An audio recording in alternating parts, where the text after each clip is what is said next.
ಕೀರ್ತನೆ 119 भजन संहिता 119वां अध्याय 68ನೇ ವಾಕ್ಯ. उसका 68वां वचन इस प्रकार से कहता है, ಆತನು ಒಳ್ಳೆಯವನು, वो भला परमेश्वर है, ಒಳ್ಳೆಯದನ್ನೇ ಮಾಡುವ ಕರ್ತನು. वो भला ही करता है. ಯಾರು ಆಮೆನ್ ಹೇಳಿಲ್ಲ. कोई भी आमेन नहीं कहा. ನೀವು ಆವಾಗ बार बार आप लोगों को amen, amen, hallelujah, hallelujah, praise the lord, praise the lord. Yes pastor. हाँ पास्टरवान, ಹಾಗೆ ಹೇಳ್ತಾ ಇದ್ರೆ इस प्रकार से जब आप कहते रहेंगे ನಮಗೆ ಗೊತ್ತಾಗುತ್ತೆ मुझे लगता है, मुझे महसूस होगा ನೀವೆಲ್ಲ ಇಲ್ಲೇ ಇದ್ದೀರಿ ಅಂತ. आप सब लोग यहीं पर हो.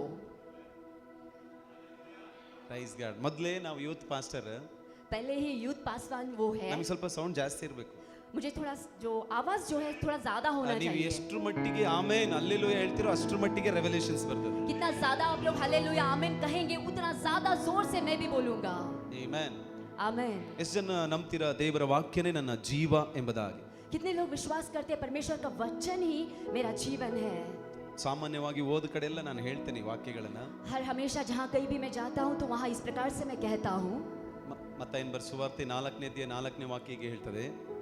ಮತ್ತಾಯ 4:4 मत्ती का किताब 4वां अध्याय 4वां वचन इस प्रकार से कहता है, ಮನುಷ್ಯನು ರೊಟ್ಟಿ ತಿಂದ ಮಾತ್ರದಿಂದ ಬದುಕುವುದಿಲ್ಲ. मनुष्य जो है केवल रोटी खाकर वो जी नहीं सकता है, ದೇವರ ಬಾಯಿಂದ ಬರುವ ಪ್ರತಿಯೊಂದು ಮಾತಿನಿಂದಲೇ ಬದುಕ್ತಾನೆ. परमेश्वर की मुंह से निकलने वाला हर एक वचन से वो जीवित रहता है. ಇಬ್ರಿಯ 4:12ನೇ ವಾಕ್ಯಕ್ಕೆ ಹೇಳ್ತದೆ, हिब्रिया का किताब उसका 12वां अध्याय इस प्रकार से कहता है, ದೇವರ ವಾಕ್ಯವು ಸಜೀವವಾದದ್ದು, परमेश्वर का वचन वो जीवित है, ಕಾರ್ಯ ಸಾಧಿಸುವಂತದ್ದು, वो कार्य करने वाला वचन है, ಯಾವ ಇಬ್ಬಾಯಿ ಕತ್ತಿಗಿಂತಲೂ ಹದವಾದದ್ದು, वो दो धारी तलवार से भी ज्यादा तेज है, ಹೃದಯದ ಆಲೋಚನೆಗಳನ್ನ ಬಲ್ಲಂತದ್ದು, वो हृदय के हर एक गहराई को सोच को जानने वाला परमेश्वर है, ಕೀಲು ಮಜ್ಜೆಗಳನ್ನ ವಿಭಾಗಿಸುವಷ್ಟು ಮಟ್ಟಿಗೂ ತೂರಿ ಹೋಗುವಂತದ್ದು. वो हर किसी को चीर कर बाहर निकलने वाला वो वचन वो ताकत रखता है. ಹಾಲೆಲೂಯಾ. हालेलुया. ನಮ್ಮೆಲ್ಲರಿಗೂ ಚೆನ್ನಾಗಿ ಗೊತ್ತಿರಲಿ, हम सभी को बहुत अच्छे से एक चीज मालूम होना चाहिए, ಇಲ್ಲಿ ಅನೇಕರು ಮೆಡಿಕಲ್ ಡಿಪಾರ್ಟ್ಮೆಂಟ್ ನಲ್ಲಿ ಇರೋರು ಇರಬಹುದು,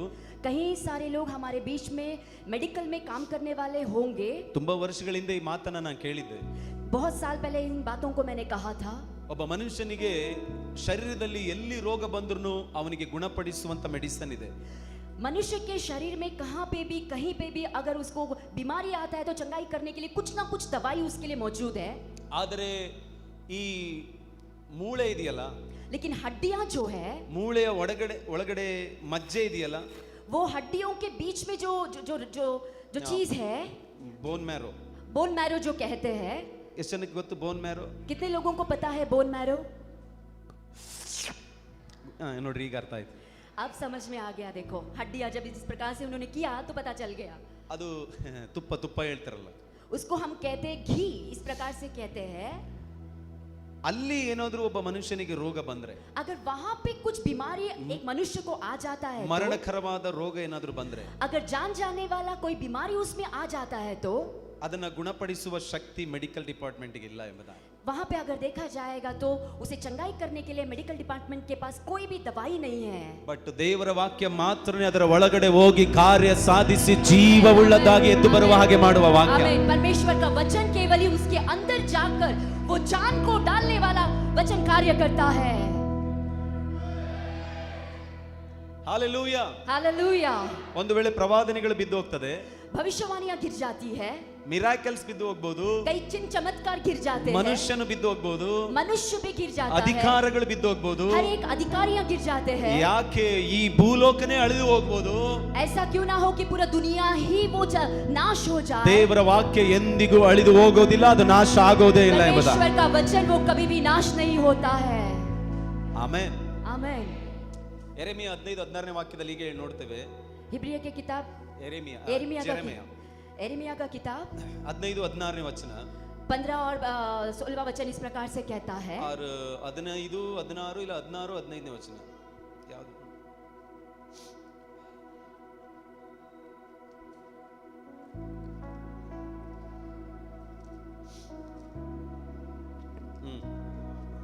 ಹದಿನೈದನೇ ಅಧ್ಯಾಯ 16ನೇ ವಾಕ್ಯ. 15वां अध्याय 16वां वचन इस प्रकार से कहता है, ನನಗೆ ದೊರೆತ ನಿನ್ನ ಮಾತುಗಳನ್ನು, मुझे जो वचन तेरे से जो मिला है. ಕಮ್ ಆನ್ ದಾಂಡೇಲಿ, प्रतिक्रिया कीजिए. ಇಲ್ಲಿ ಫುಡ್ಗೆ ಯಾವುದು ಫೇಮಸ್? यहाँ पे खाने में क्या ज्यादा फेमस कहलाता है? Egg rice. ಆಮೇಲೆ ಬೇರೆ ಬೇರೆ ಏನಾದರೂ ಫುಡ್ಗೆ ಫೇಮಸ್ ಇರ್ಬೋದು. ಎಗ್ ರೈಸೇ ಫೇಮಸ್ ಇಲ್ಲಿ. यहाँ पे एग राइस ही फेमस है, ಕಚೋರಿ ಸಮೋಸನೇ ಫೇಮಸ್, ರೈಟ್? कचौरी समोसा ही आमेले? फेमस है. और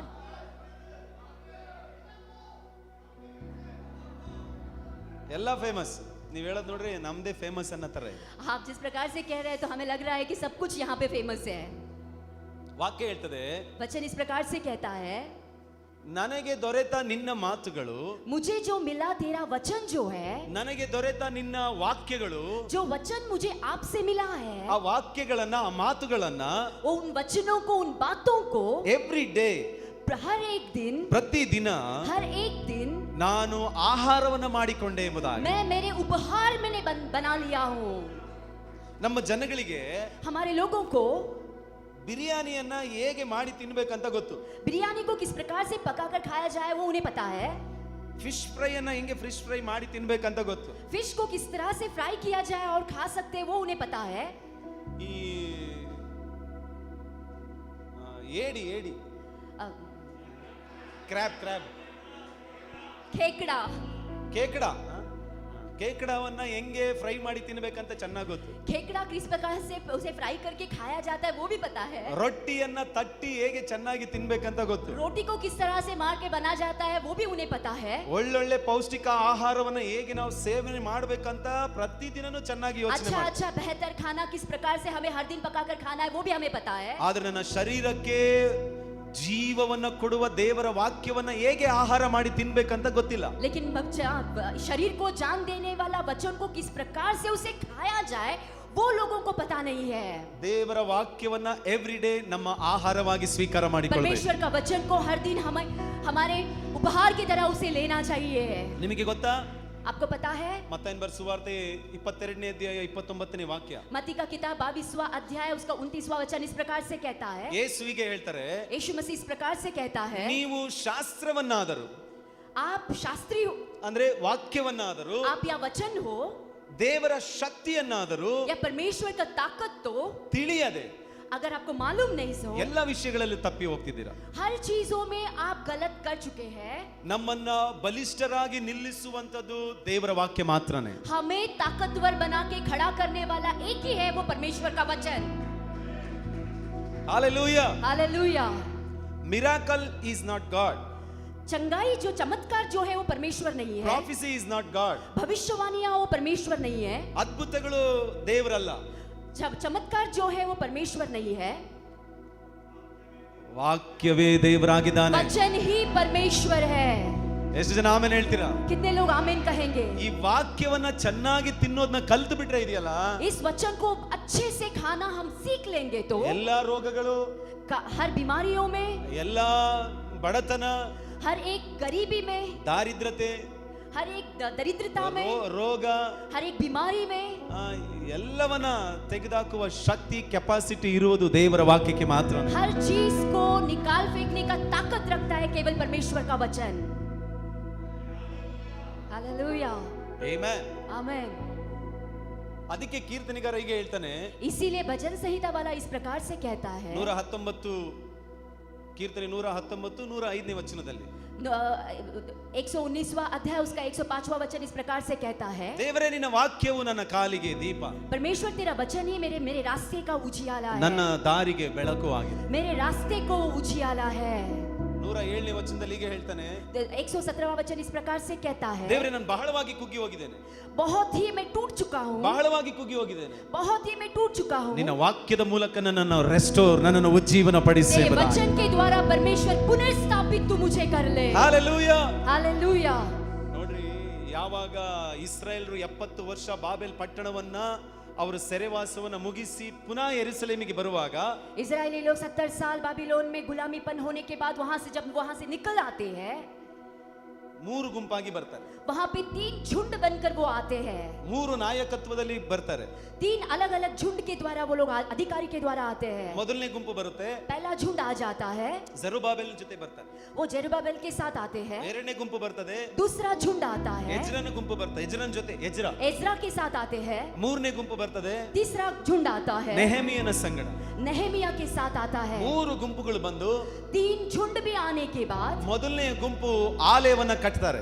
पहला झुंड जो है परमेश्वर का मंदिर बनाते हैं. ಎರಡನೆಯ ಗುಂಪು ಬಂದು दूसरा झुंड जो है ಆಲಯವನ್ನ ಕಟ್ಟಿ ಮುಗಿಸಿದ ಮೇಲೆ ದೇವರ ವಾಕ್ಯವನ್ನ ಅವರು ತೆಗೆದು ಪ್ರಚುರಪಡಿಸಲಿಕ್ಕೆ ಸ್ಟಾರ್ಟ್ ಮಾಡ್ತಾರೆ.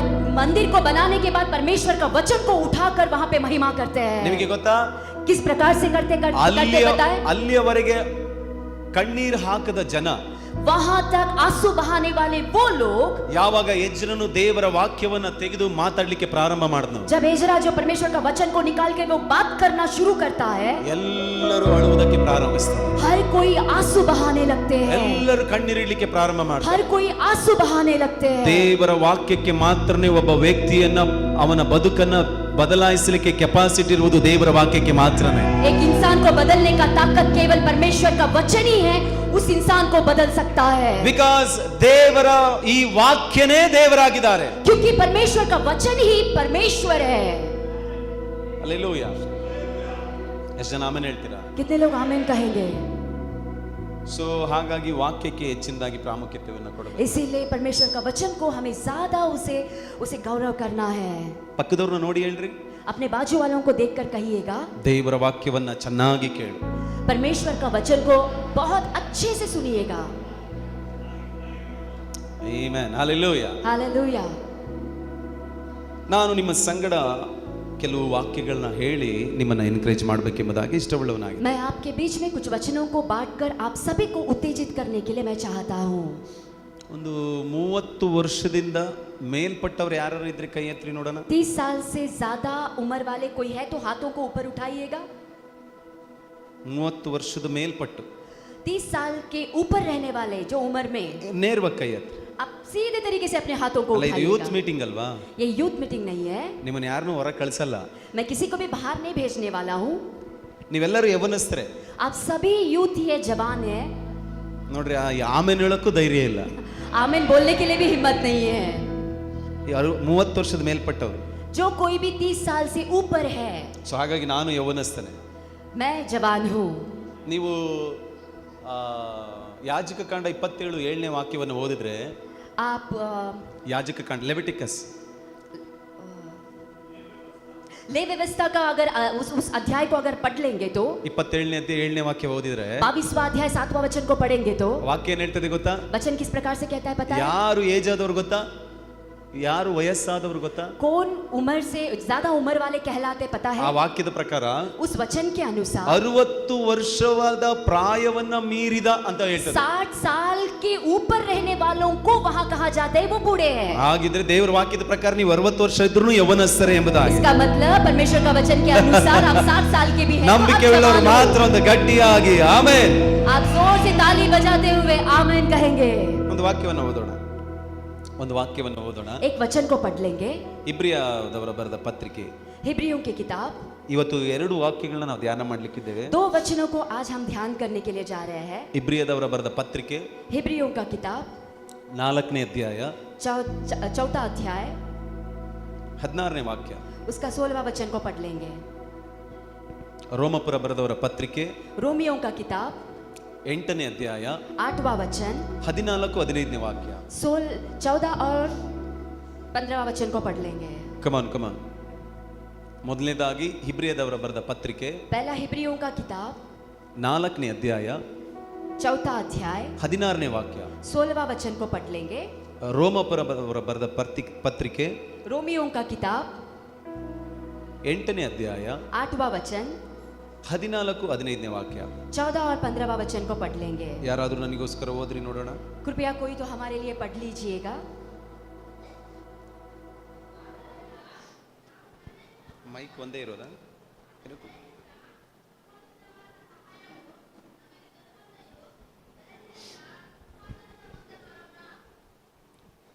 ಓದ್ರಿ, ಫಸ್ಟ್ ಇಂದ ಕನ್ನಡದಲ್ಲಿ ಓದೋಣ. ಆದುದರಿಂದ ನಾವು ಕರುಣೆಯನ್ನು ಹೊಂದುವಂತೆಯೂ ಆತನ ದಯೆಯಿಂದ ಸಮಯೋಚಿತವಾದ ಸಹಾಯವು ನಮಗೆ ದೊರಕುವಂತೆಯೂ ಧೈರ್ಯದಿಂದ ಕೃಪಾಸನದ ಮುಂದೆ ಬರೋಣ. Romans chapter 8 verse 14. ಯಾರ್ಯಾರು ದೇವರ ಆತ್ಮನಿಂದ ನಡೆಸಿಕೊಳ್ಳುತ್ತಾರೋ ಅವರು ದೇವರ ಮಕ್ಕಳು.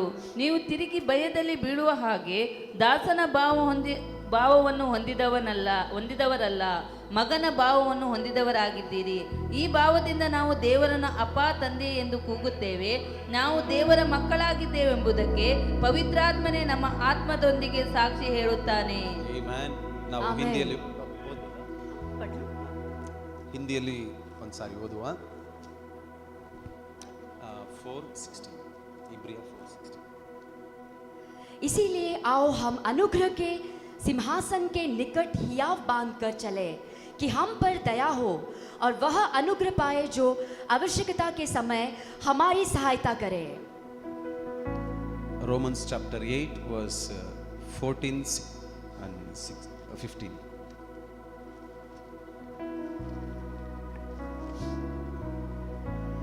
इसीलिए कि जितने लोग परमेश्वर की आत्मा के चलाए चलते हैं वे ही परमेश्वर के पुत्र हैं, क्योंकि तुमको दासत्व की आत्मा नहीं मिली कि फिर भयभीत हो, परंतु लेपालकपन की आत्मा मिली है जिससे हम हे अब्बा, हे पिता कहकर पुकारते हैं. Amen. Hallelujah. हालेलुया. ದೇವರ ವಾಕ್ಯ ಹೀಗೆ ಹೇಳ್ತದೆ, परमेश्वर का वचन इस प्रकार से कहता है, ನಾವು ದೇವರ ಕರುಣೆಯನ್ನ ಹೊಂದುವಂತೆ हम परमेश्वर का करुणा को पाने के लिए, ಆತನ ಸಮಯೋಚಿತವಾದ ಕರುಣೆಯು ದಯೆಯು ನಮಗೆ ದೊರಕುವಂತೆ, समय के अनुसार हमें परमेश्वर का करुणा और कृपा मिलने के लिए ನಾವೆಲ್ಲರೂ हम सभी को ಧೈರ್ಯವಾಗಿ एक हिम्मत को ಹೆದರಿಕೆಯಿಂದ ಅಲ್ಲ, कोई भी डर से नहीं, ಧೈರ್ಯವಾಗಿ वो बहुत ही हिम्मत से ಕೃಪಾಸನದ ಮುಂದೆ ನಾವು ಬಂದು ನಿಂತುಕೊಳ್ಳೋಣ. उसके कृपासन के सामने आके खड़ा होने के लिए. ಯಾರು ಆಮೇಲೆ ಹೇಳಲಿಲ್ಲ, कोई भी आमेन नहीं कहा. ದೇವರ ವಾಕ್ಯ ನಮ್ಮನ್ನು ಎನ್ಕರೇಜ್ ಮಾಡ್ತಾ ಇದೆ, परमेश्वर का वचन को मैं उत्तेजित कर रहा हूँ, ಧೈರ್ಯವಾಗಿ. हिम्मत के साथ. ಕಮ್ ಆನ್ ಚರ್ಚ್, ಎಲ್ಲರೂ ಹೇಳ್ರಿ ಧೈರ್ಯವಾಗಿ. सब कोई कहे हिम्मत से. ನಾವು ದೇವರ ಸಮ್ಮುಖಕ್ಕೆ ಬಂದಿರುವುದು ಭಯದಿಂದ ಅಲ್ಲ, ಧೈರ್ಯವಾಗಿ ಕರ್ತನ ಸಮ್ಮುಖಕ್ಕೆ ಬಂದಿದ್ದೇವೆ. परमेश्वर की उपस्थिति में कोई भी डर के साथ उसके उपस्थिति में नहीं, बल्कि हिम्मत के साथ उसके सामने आए हैं. ಪೌಲ ಹೀಗೆ ಹೇಳ್ತಿದ್ದಾನೆ, पौल इस प्रकार से कहता है, ನೋಡ್ರಿ, ನೀವು ದಾಸತ್ವದ ಭಾವದಿಂದ ಅಲ್ಲ ಅಥವಾ ದಾಸನ ಭಾವದಿಂದ ಅಲ್ಲ, कोई भी गुलाम के जैसे नहीं, गुलामीपन से आप नहीं आ रहे हो. ನಾನು ಮಗನು ಮಗಳು ಎಂಬ ಭಾವದಿಂದ ಬಂದ್ರಿ ಎಂಬುದಾಗಿ. मैं बेटा या बेटी बनकर परमेश्वर तेरे सामने आ रहा हूँ. ನಾನು ದೇವರು ಅಂತ ಬಂದ್ರೆ मैं परमेश्वर कह के जब आता हूँ, ನಾನೊಬ್ಬ ಭಕ್ತನಾಗ್ತೇನೆ. मैं जब एक भक्तवान कहलाता हूँ. ಪರಲೋಕದಲ್ಲಿರುವ ದೇವರನ್ನು ನೋಡಿ ನಾನು ದೇವರು ಅಂತ ಬರುವುದಾದ್ರೆ, परमेश्वर को स्वर्ग के ओर देखकर अगर हम उसे देखकर आते हैं तो हम एक भक्तिवान कहलाते हैं. ನಾನೊಬ್ಬ ಭಕ್ತನಾಗಿ ಬರ್ತೇನೆ. मैं एक भक्त या भक्तिवान बन के मैं आ जाती हूँ. ಆದರೆ ಪರಲೋಕದಲ್ಲಿರುವ ದೇವರು ಆತನನ್ನ ತಂದೆ ಎಂಬುದಾಗಿ ಅರ್ಥ ಮಾಡಿಕೊಂಡ್ರೆ, उस स्वर्ग में रहने वाला परमेश्वर को पिता समझकर जब हम आते हैं, ನಾನು ಮಗನು ಮಗಳು ಎಂಬುದಾಗಿ ಬರ್ತೇನೆ. मैं बेटा या बेटी बनकर मैं आ जाती हूँ. ದೇವರು ಆದ್ರೆ परमेश्वर है तो ನಾನು ಭಯಭಕ್ತಿಯಲ್ಲಿ ನಡುಗುತ್ತಾ ನಾನು ಬರಬೇಕಾಗ್ತದೆ. मैं डर से कांपते हुए उसके सामने आ जाती हूँ. ಆದ್ರೆ ನಾನು ನನ್ನ ಮುಂದೆ ನಿಂತಿರುವ ಪರಲೋಕದಲ್ಲಿರುವ ಎಲ್ಲ ಅಧಿಕಾರಗಳನ್ನ ತನ್ನ ಅಧೀನದಲ್ಲಿಟ್ಟುಕೊಂಡಿರುವ ನನ್ನ ತಂದೆ ಎಂಬುದಾಗಿ ರುಜುವಾತು ಮಾಡಿಕೊಂಡ್ರೆ, अगर मैं उसके पास हर एक ताकत को मेरे पास है इस तरीके से समझकर मैं आती ನಾನು हूँ. ಭಯದಲ್ಲಿ ಬರೋಲ್ಲ. मैं डर से नहीं, ಮೈ ಡ್ಯಾಡಿ, मेरे पिता, ನನ್ನ ತಂದೆ, मेरे पिता, ಅಪ್ಪ, मेरे पिता, ಓ, ನನ್ನ ಅಪ್ಪನ ಸಮ್ಮುಖಕ್ಕೆ ಬರುವಾಗ ನಾನು ಭಯದಲ್ಲಿ ಬರೋದಿಲ್ಲ, ಧೈರ್ಯವಾಗಿ ನಾನು ಬರ್ತೇನೆ. मेरे पिता के पास जब मैं आती हूँ तो डर से नहीं, बहुत ही प्यार से लाड से मैं आती हूँ. ಯಾವುದಾದ್ರೂ ಕೊರತೆಗಳು ನನ್ನ ಜೀವಿತದಲ್ಲಿ ನೀಗಬೇಕಂದ್ರೆ, मेरी जिंदगी में कोई भी कमी घटी अगर निकलना है, ಒಂದು ವೇಳೆ ನಾನು ದೇವರ ಹತ್ರ ಬರೋದಾದ್ರೆ, अगर मैं परमेश्वर के पास आती हूँ, ದೇವ್ರೇ, परमेश्वर, ನಾನು ಈ ಕೆಲಸವನ್ನು ಒಂದು ವೇಳೆ ದಾಸನ ಭಾವವನ್ನು ಹೊಂದಿಕೊಂಡಿದ್ರೆ, अगर ये गुलामी का मन आप रखते हैं तो, ಯಜಮಾನ್ರೇ, हे सरदार, ಇವತ್ತು ನನಗೆ ಸ್ವಲ್ಪ ಊಟ ಎಕ್ಸ್ಟ್ರಾ ಕೊಡ್ತೀರಾ? आज थोड़ा सा खाना मुझे ज्यादा मिलेगा, ಸ್ವಲ್ಪ ಸಂಬಳ ಹೆಚ್ಚು ಮಾಡ್ತೀರಾ? या फिर थोड़ा सा ज्यादा तनख्वाह बढ़ा देंगे. ನನಗೀಗ ಇಬ್ರು ಮಕ್ಕಳು ಜನಿಸಿದ್ದಾರೆ, अब मेरे पास 2 बच्चे मेरे पास हैं, ನನಗೆ ಒಂದು 2 ಪಟ್ಟು ಸ್ವಲ್ಪ ಸ್ಯಾಲರಿ ಕೊಡ್ತೀರಾ? या 2 गुना ज्यादा मुझे तनख्वाह दे सकते हो. ಹಲ್ಲೆಲೂಯಾ. हालेलुया. ಒಂದು ವೇಳೆ ನಾವು ದಾಸನ ಭಾವವನ್ನು ಹೊಂದಿಕೊಂಡು ಬಂದ್ರೆ, अगर गुलामी के समान अगर परमेश्वर के पास आते हैं तो ನಾವು ಹೆದರುತ್ತಾ ಮಾತಾಡ್ಲಿಕ್ಕೂ ಧೈರ್ಯ ಇಲ್ಲದೆ ಆಗುತ್ತಾ ಆಗಲ್ವಾ ಅನ್ನುವ ಭಾವದಲ್ಲಿ ಬರ್ತೇವೆ. हम डर कर ये होगा या फिर नहीं होगा इस भावना को लेके उसके सामने आ जाते हैं. ಆದ್ರೆ ನಾನು ಕೇಳ್ತಿರುವುದು ನನ್ನ ತಂದೆ ಎಂಬುದಾಗಿ ಗೊತ್ತಾದ್ರೆ, अगर जो कुछ भी मैं मांग रही हूँ मुझे पता होगा कि वो मेरा पिता है, ನಾನು ಭಯದಲ್ಲಿ ಬರೋಲ್ಲ, मैं डर से नहीं आऊंगी, ನಾನು ಧೈರ್ಯವಾಗಿ ಬಂದು ಕೇಳ್ತೇನೆ. मैं हिम्मत से आके पूछूंगी, ಡ್ಯಾಡಿ, मेरे पिता, ಅಪ್ಪ, मेरे पिता, ನನಗೆ ಇವತ್ತು ಸ್ವಲ್ಪ ಹೊಟ್ಟೆ ಹಸಿವು ಜಾಸ್ತಿ ಆಗ್ತಿದೆ, ನಾನು ಎಕ್ಸ್ಟ್ರಾ ತಿನ್ಬೇಕು, ಸ್ವಲ್ಪ ಕಾಸು ಕೊಡು ಎಂಬುದಾಗಿ. मुझे ज्यादा भूख लग रहा है डैडी, मुझे थोड़ा ज्यादा पैसा चाहिए, प्लीज मुझे थोड़ा ज्यादा दे दो. ಡ್ಯಾಡಿ, है पिता, ನನಗೊಂದು ಫ್ಯಾಮಿಲಿ ಇದೆ, मुझे एक परिवार है, ಇಬ್ರು ಮಕ್ಕಳು ಹುಟ್ಟಿದ್ದಾರೆ, मेरे पास 2 बच्चे पैदा हो ನನಗೆ गए, 2 ಪಟ್ಟು ಹಣ ಖರ್ಚಾಗ್ತದೆ, अब 2 गुना ज्यादा पैसे खर्चा हो रहा ನನಗೆ है, ಸ್ವಲ್ಪ ಎಕ್ಸ್ಟ್ರಾ ಕೊಡು. थोड़ा ज्यादा मुझे दे दो. हालेलुया. ನೀನ್ ದಾಸನ ಭಾವವನ್ನು ಹೊಂದಿಕೊಂಡು ಬಂದ್ರೆ, ये गुलामी से अगर परमेश्वर के पास आते हैं तो ಯಜಮಾನ್ರೆ ಆಗ್ತದ ಆಗಲ್ವಾ? सरदार होगा या फिर नहीं होगा.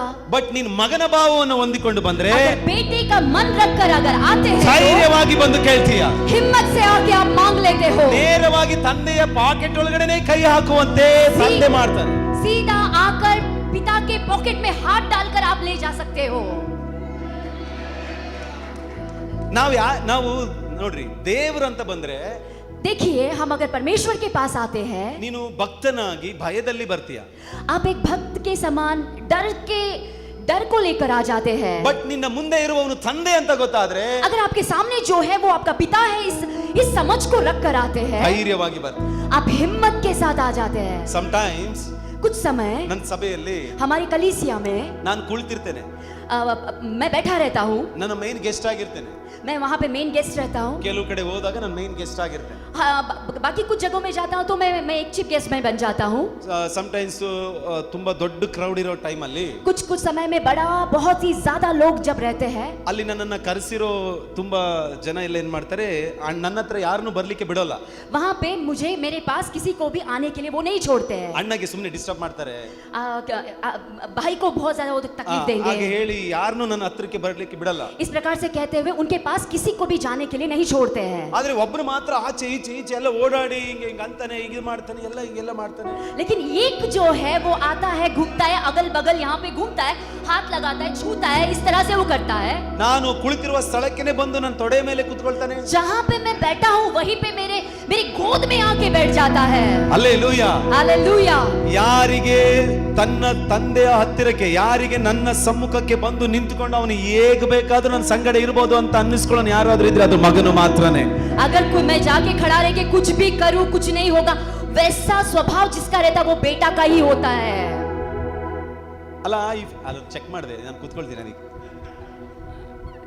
ಈಗ ಕೂತಿದ್ದೇನೆ, इस प्रकार से बैठे हैं, ನಾನೀಗ ಕೂತಿರ್ತೇನೆ, इस प्रकार से बैठे हैं, ಬಹಳ ಗಂಭೀರವಾಗಿ ಕೂತಿರ್ತೇನೆ. बहुत ही मैं गंभीर से मैं बैठा हूँ. ಯಾರು ನನ್ನ ಹತ್ರಕ್ಕೆ ಬರ್ಲಿಕ್ಕೆ ಆಗಲ್ಲ. मेरे पास कोई भी नहीं आ सकता है. ನನ್ನ ಮಗ ಮಾತ್ರ ಬಂದು ಇಲ್ಲಿ ಹತ್ತಾನೆ, ಈಗ ಮಾಡ್ತಾನೆ, ಜೇಬಿಗೆ ಕೈ ಹಾಕ್ತಾನೆ, ಅಪ್ಪ ನೀರು ಬೇಕು ಎಲ್ಲ ಬರ್ತಾನೆ, ಹತ್ರ ಕುಡಿತಾನೆ, ನಾನು ನೀರು ಕುಡಿದಿದ್ದು ಅವನೇ ಕುಡಿದು ಹೋಗ್ತಾನೆ.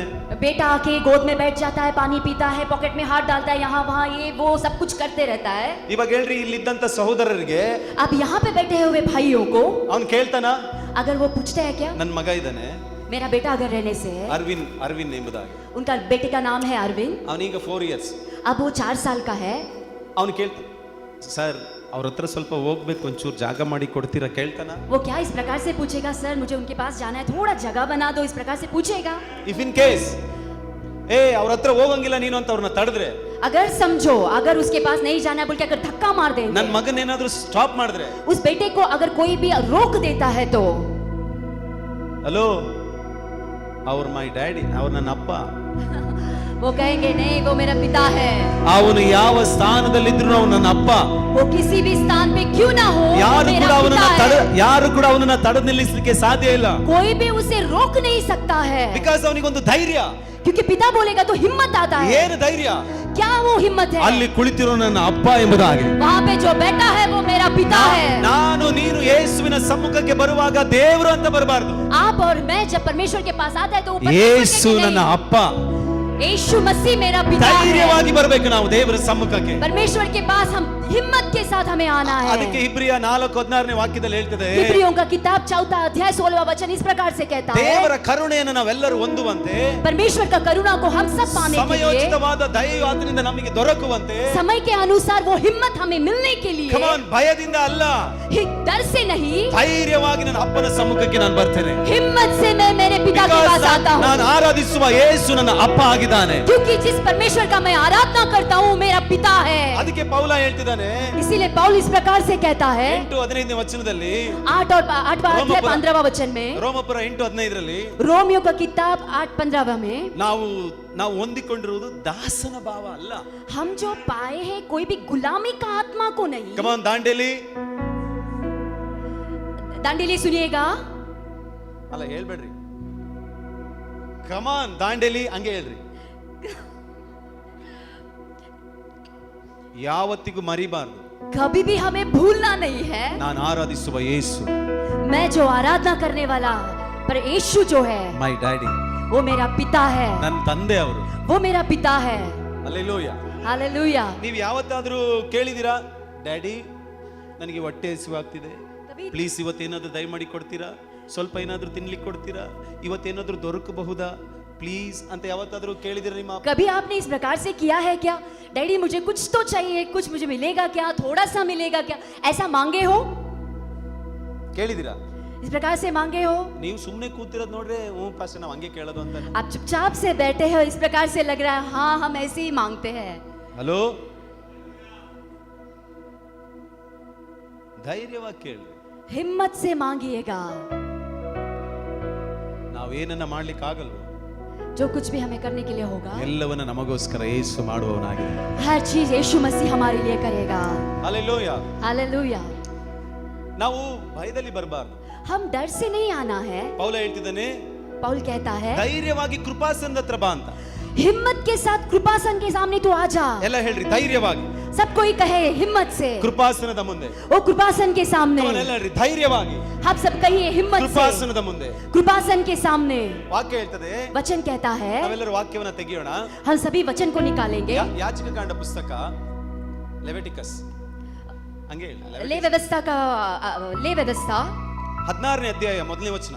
16वां अध्याय पहला वचन। ಯಾರಾದ್ರೂ ಗಟ್ಟಿಯಾಗಿ ಓದಿ कोई तो ನೋಡೋಣ? जोर से पढ़ लेंगे। ಯಾಜಕ ಕಾಂಡ ಪುಸ್ತಕ 16ನೇ ಅಧ್ಯಾಯದ ಮೊದಲನೇ ವಾಕ್ಯ. ಬೇಗ ಕಮಾನ್ ಚರ್ಚ್, ಏನಾದ್ರೂ ಅರ್ಥ ಆಗ್ತಿದೆಯಾ? ಅರ್ಥ ಆದ್ರೆ ಒಂದು ಆಮೇಲೆ ಅಂತ ಹೇಳ್ರಿ ನೋಡೋಣ. ನಾನು ಹೇಳ್ತೇನೆ, ಈ ಪ್ರಸಂಗವನ್ನ ಕೇಳಿಸ್ಕೊಂಡ ಮೇಲೆ ನೀವು ವಾಕ್ಯವನ್ನ ಓದುವ ವಿಧಾನ ಎಲ್ಲ ಬದಲಾಗ್ತದೆ. मैं कहता हूँ वचन सुनने के बाद आपका जिंदगी में सब कुछ बदल जाएगा। ನೀವು ಆಮೇನು ಅಲ್ಲೆಲ್ಲೋ ಹೇಳ್ದಿಲ್ಲ ಇದನ್ನ ನೋಡಿದಾಗ, आप आमेन भी हालेलुया नहीं कह रहे हैं तो ಪಾಸ್ಟ್ರೆ ನಾವು ವರ್ಷಕ್ಕೊಂದ್ಸರಿ ಪಾಸ್ಟ್ರೆ ಕ್ರಿಸ್ಮಸ್ಗೆ ಮಾತ್ರ ಬೈಬಲ್ ತೆಗೆಯೋದು. पास्टर हम क्रिसमस के लिए उतना ही हम बाइबल निकालते हैं। ಏನು ಹೇಳ್ಬೇಡ್ರಿ, ಆಮೇನಂತ ಅಂದಿರ ಆಮೇಲೆ. Hallelujah. Hallelujah. Come on Dandeli youths, every day ವಾಕ್ಯವನ್ನ ತೆಗೆದು ಓದಿ. हर दिन हमें वचन को निकाल के पढ़ लेना है। ನಿಮ್ಮ ಲೈಫ್ हमारा ಕಂಪ್ಲೀಟ್ ಯೂ जीवन जो ಟರ್ನ್ है ಆಗ್ತದೆ, ಕಂಪ್ಲೀಟ್ ಯೂ ಟರ್ನ್ ಆಗ್ತದೆ. पूरे तरीके से वो यू टर्न हो जाएगा। ಎವ್ರಿ ಡೇ ಕರ್ತ ನನಗೋಸ್ಕರ ಏನ್ ಮಾತಾಡ್ತಾನೆ, हर दिन परमेश्वर मेरे लिए क्या करता है, ತೆಗೆದು ಓದ್ರಿ. निकाल निकाल कर पढ़िएगा। ನೀವು ಎಷ್ಟು ಸಾರಿ ಪುಟಗಳನ್ನ ತೆಗಿತೀರೋ, जितना ज्यादा उस पन्ने को ಎಷ್ಟು पलटते ಸಾರಿ हो, ದೇವರ ವಾಕ್ಯವನ್ನ ತೆಗೆದು ಧ್ಯಾನ ಮಾಡ್ತಿರೋ, जितना ज्यादा परमेश्वर का वचन को निकाल निकाल के ध्यान ನಿಮ್ಮ करते ಲೈಫ್ ಅನ್ನು हैं, ಕೂಡ ಕರ್ತನ ಹಾಗೆ ಮೇಲಕ್ಕೆ ಎತ್ಕೊಂಡು ಹೋಗ್ತಾರೆ. वैसे ही परमेश्वर आपकी जिंदगी को ऊपर ऊपर ऊपर लेकर जाएगा। ಹಲ್ಲೆಲೂಯಾ. हालेलुया। ನೀನ್ ತಲೆ ತಗ್ಗಿಸಿ ಅಲ್ಲ, सर झुकाकर ತಲೆ नहीं, ಎತ್ತಿ ನಡೆಯುವ ಹಾಗೆ ಮಾಡ್ತಾನೆ. सर उठाकर चलने के लिए ನೀನು वो सहायता ದಾಸನ करता है। ಭಾವದಲ್ಲಿ ಅಲ್ಲ. आप गुलामीपन में नहीं, ಹಲೋ, ನನ್ನ ಡ್ಯಾಡಿ, ಮೈ ಫಾದರ್, मेरा पिता। ಹಲ್ಲೆಲೂಯಾ. हालेलुया। ನೀವು ಕಾಲರನ್ನ ಎತ್ತಿ ನಡೆಯುವ ಹಾಗೆ ಕರ್ತನು ಮಾಡಿ ನಡೆಸುವನು. कॉलर उठाकर चलने के लिए परमेश्वर मदद करेगा। ಆಮೆನ್. आमेन। ವಾಕ್ಯ ಓದ್ರಿ. वचन को पढ़ लेंगे। ಆರೋನನ ಇಬ್ಬರು ಮಕ್ಕಳು ಯೆಹೋವನ ಸನ್ನಿಧಿಗೆ ಬಂದು, ನಾಶವಾದ ಮೇಲೆ ಯೆಹೋವನು ಮೋಶೆಯ ಸಂಗಡ ಮಾತಾಡಿ ಹೇಳಿದ್ದೇನೆಂದರೆ, ನಿನ್ನ ಅಣ್ಣನಾದ ಆರೋನನ ಮನಸ್ಸಿಗೆ ಬಂದಾಗೆಲ್ಲ ತೆರೆಯನ್ನು ದಾಟಿ ಮಹಾಪವಿತ್ರ ಸ್ಥಾನದೊಳಗೆ ಮಂಜೂಷದ ಮೇಲಣ ಕೃಪಾಸನದ ಹತ್ತಿರಕ್ಕೆ ಬರಬಾರದೆಂದು ಅವನಿಗೆ ಹೇಳು. ನಾನು ಕೃಪಾಸನದ ಮೇಲೆ ಮೇಘ ಆಮೇಲೆ just we can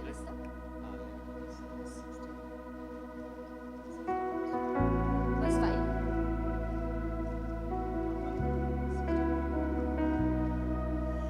जब हारून के दो पुत्र यहोवा के सामने समीप जाकर मर गए, उसके बाद यहोवा ने मूसा से बातें की।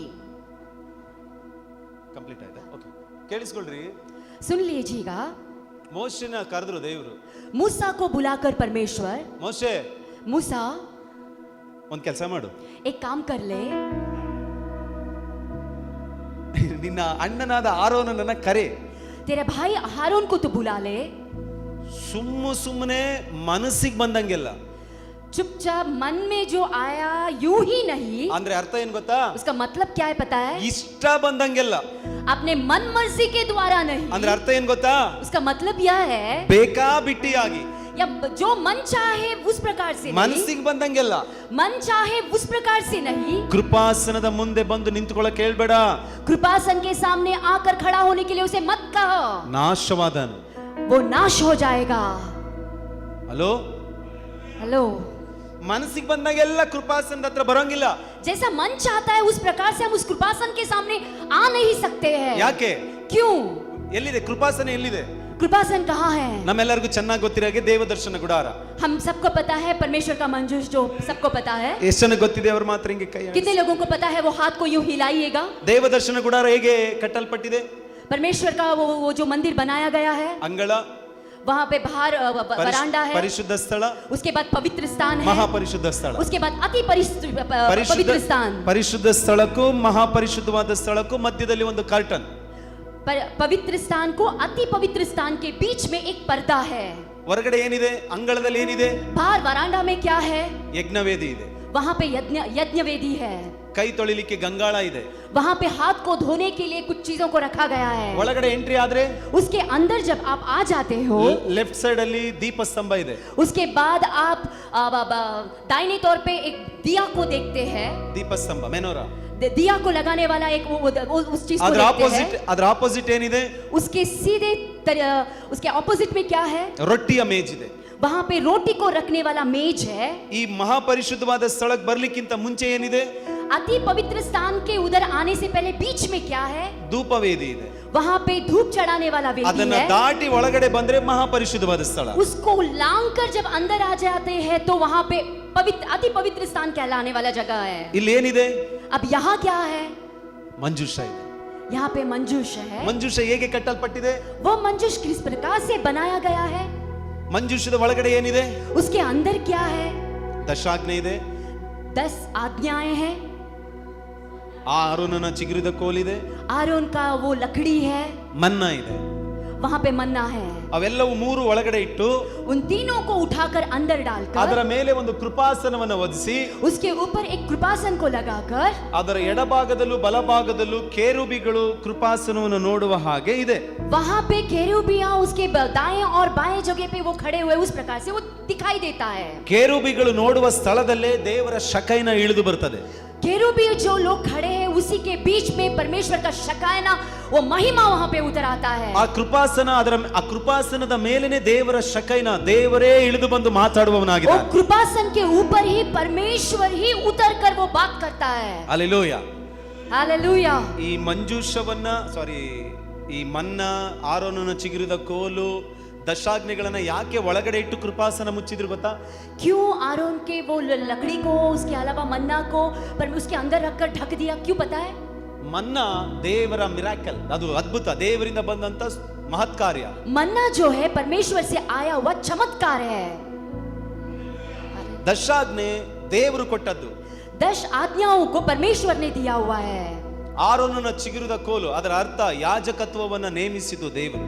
आरोन का जब दंडा कहलाता है वो परमेश्वर याजक को वो दर्शाता है। ಇವು ಮೂರು ಕಾರ್ಯಗಳನ್ನ ಇಸ್ರಾಯೇಲರು ತಿರಸ್ಕಾರ ಮಾಡ್ಬಿಟ್ರು. इन तीनों चीजों को इजरायलियों जो है वो मन्ना- तिरस्कार कर चुके हैं। ಮನ್ನನ मन्ना ತಿಂದು ತಿಂದು ಸಾಕಾಯ್ತು ನಮಗೆ. एक खा खा कर मुझे थक गया हूँ, ರಿಜೆಕ್ಟೆಡ್.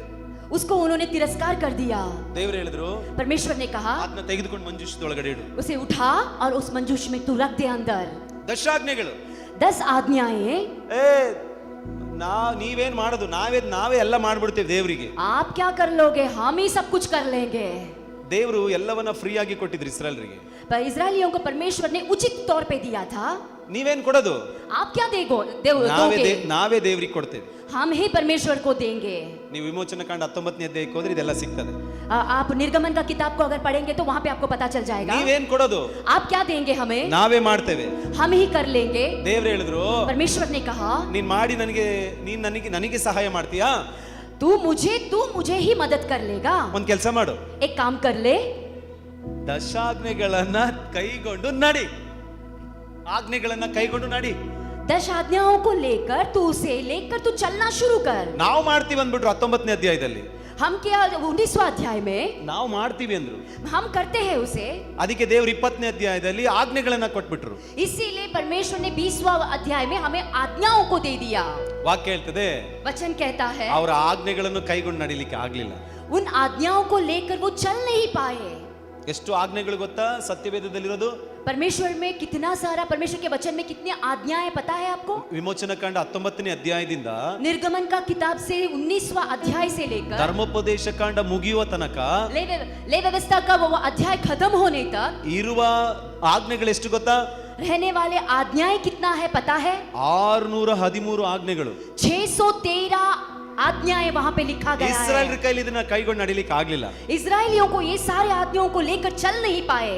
ಕೊಟ್ಟ ದಿನನೇ ಆಜ್ಞೆಗಳನ್ನ ಕೊಟ್ಟ ದಿನನೇ ಅದನ್ನ ಕೈಗೊಂಡು ನಡಿಲಿಕ್ಕೆ ಆಗ್ಲಿಲ್ಲ ಅವರಿಗೆ. जिस वक्त आज्ञा को दिया गया उसी वक्त उसको लांघना शुरू कर दिए. ದೇವರು ಅದನ್ನ ತೆಗೆದು ಮಂಜೂಷದೊಳಗಿಡು. उसे भी उठाकर परमेश्वर उस मंजूष में रख दिया. ಆರೋನನ ಚಿಗುರಿದ ಕೋಲು, आरोन के वो जो लकड़ी था ಅದಕ್ಕೂ ವಿರುದ್ಧವಾಗಿ ನಡ್ಕೊಂಡ್ರು, ಅದನ್ನು ಒಳಗಿಡು. उसको भी लेकर उसने उस अंदर रख दिया.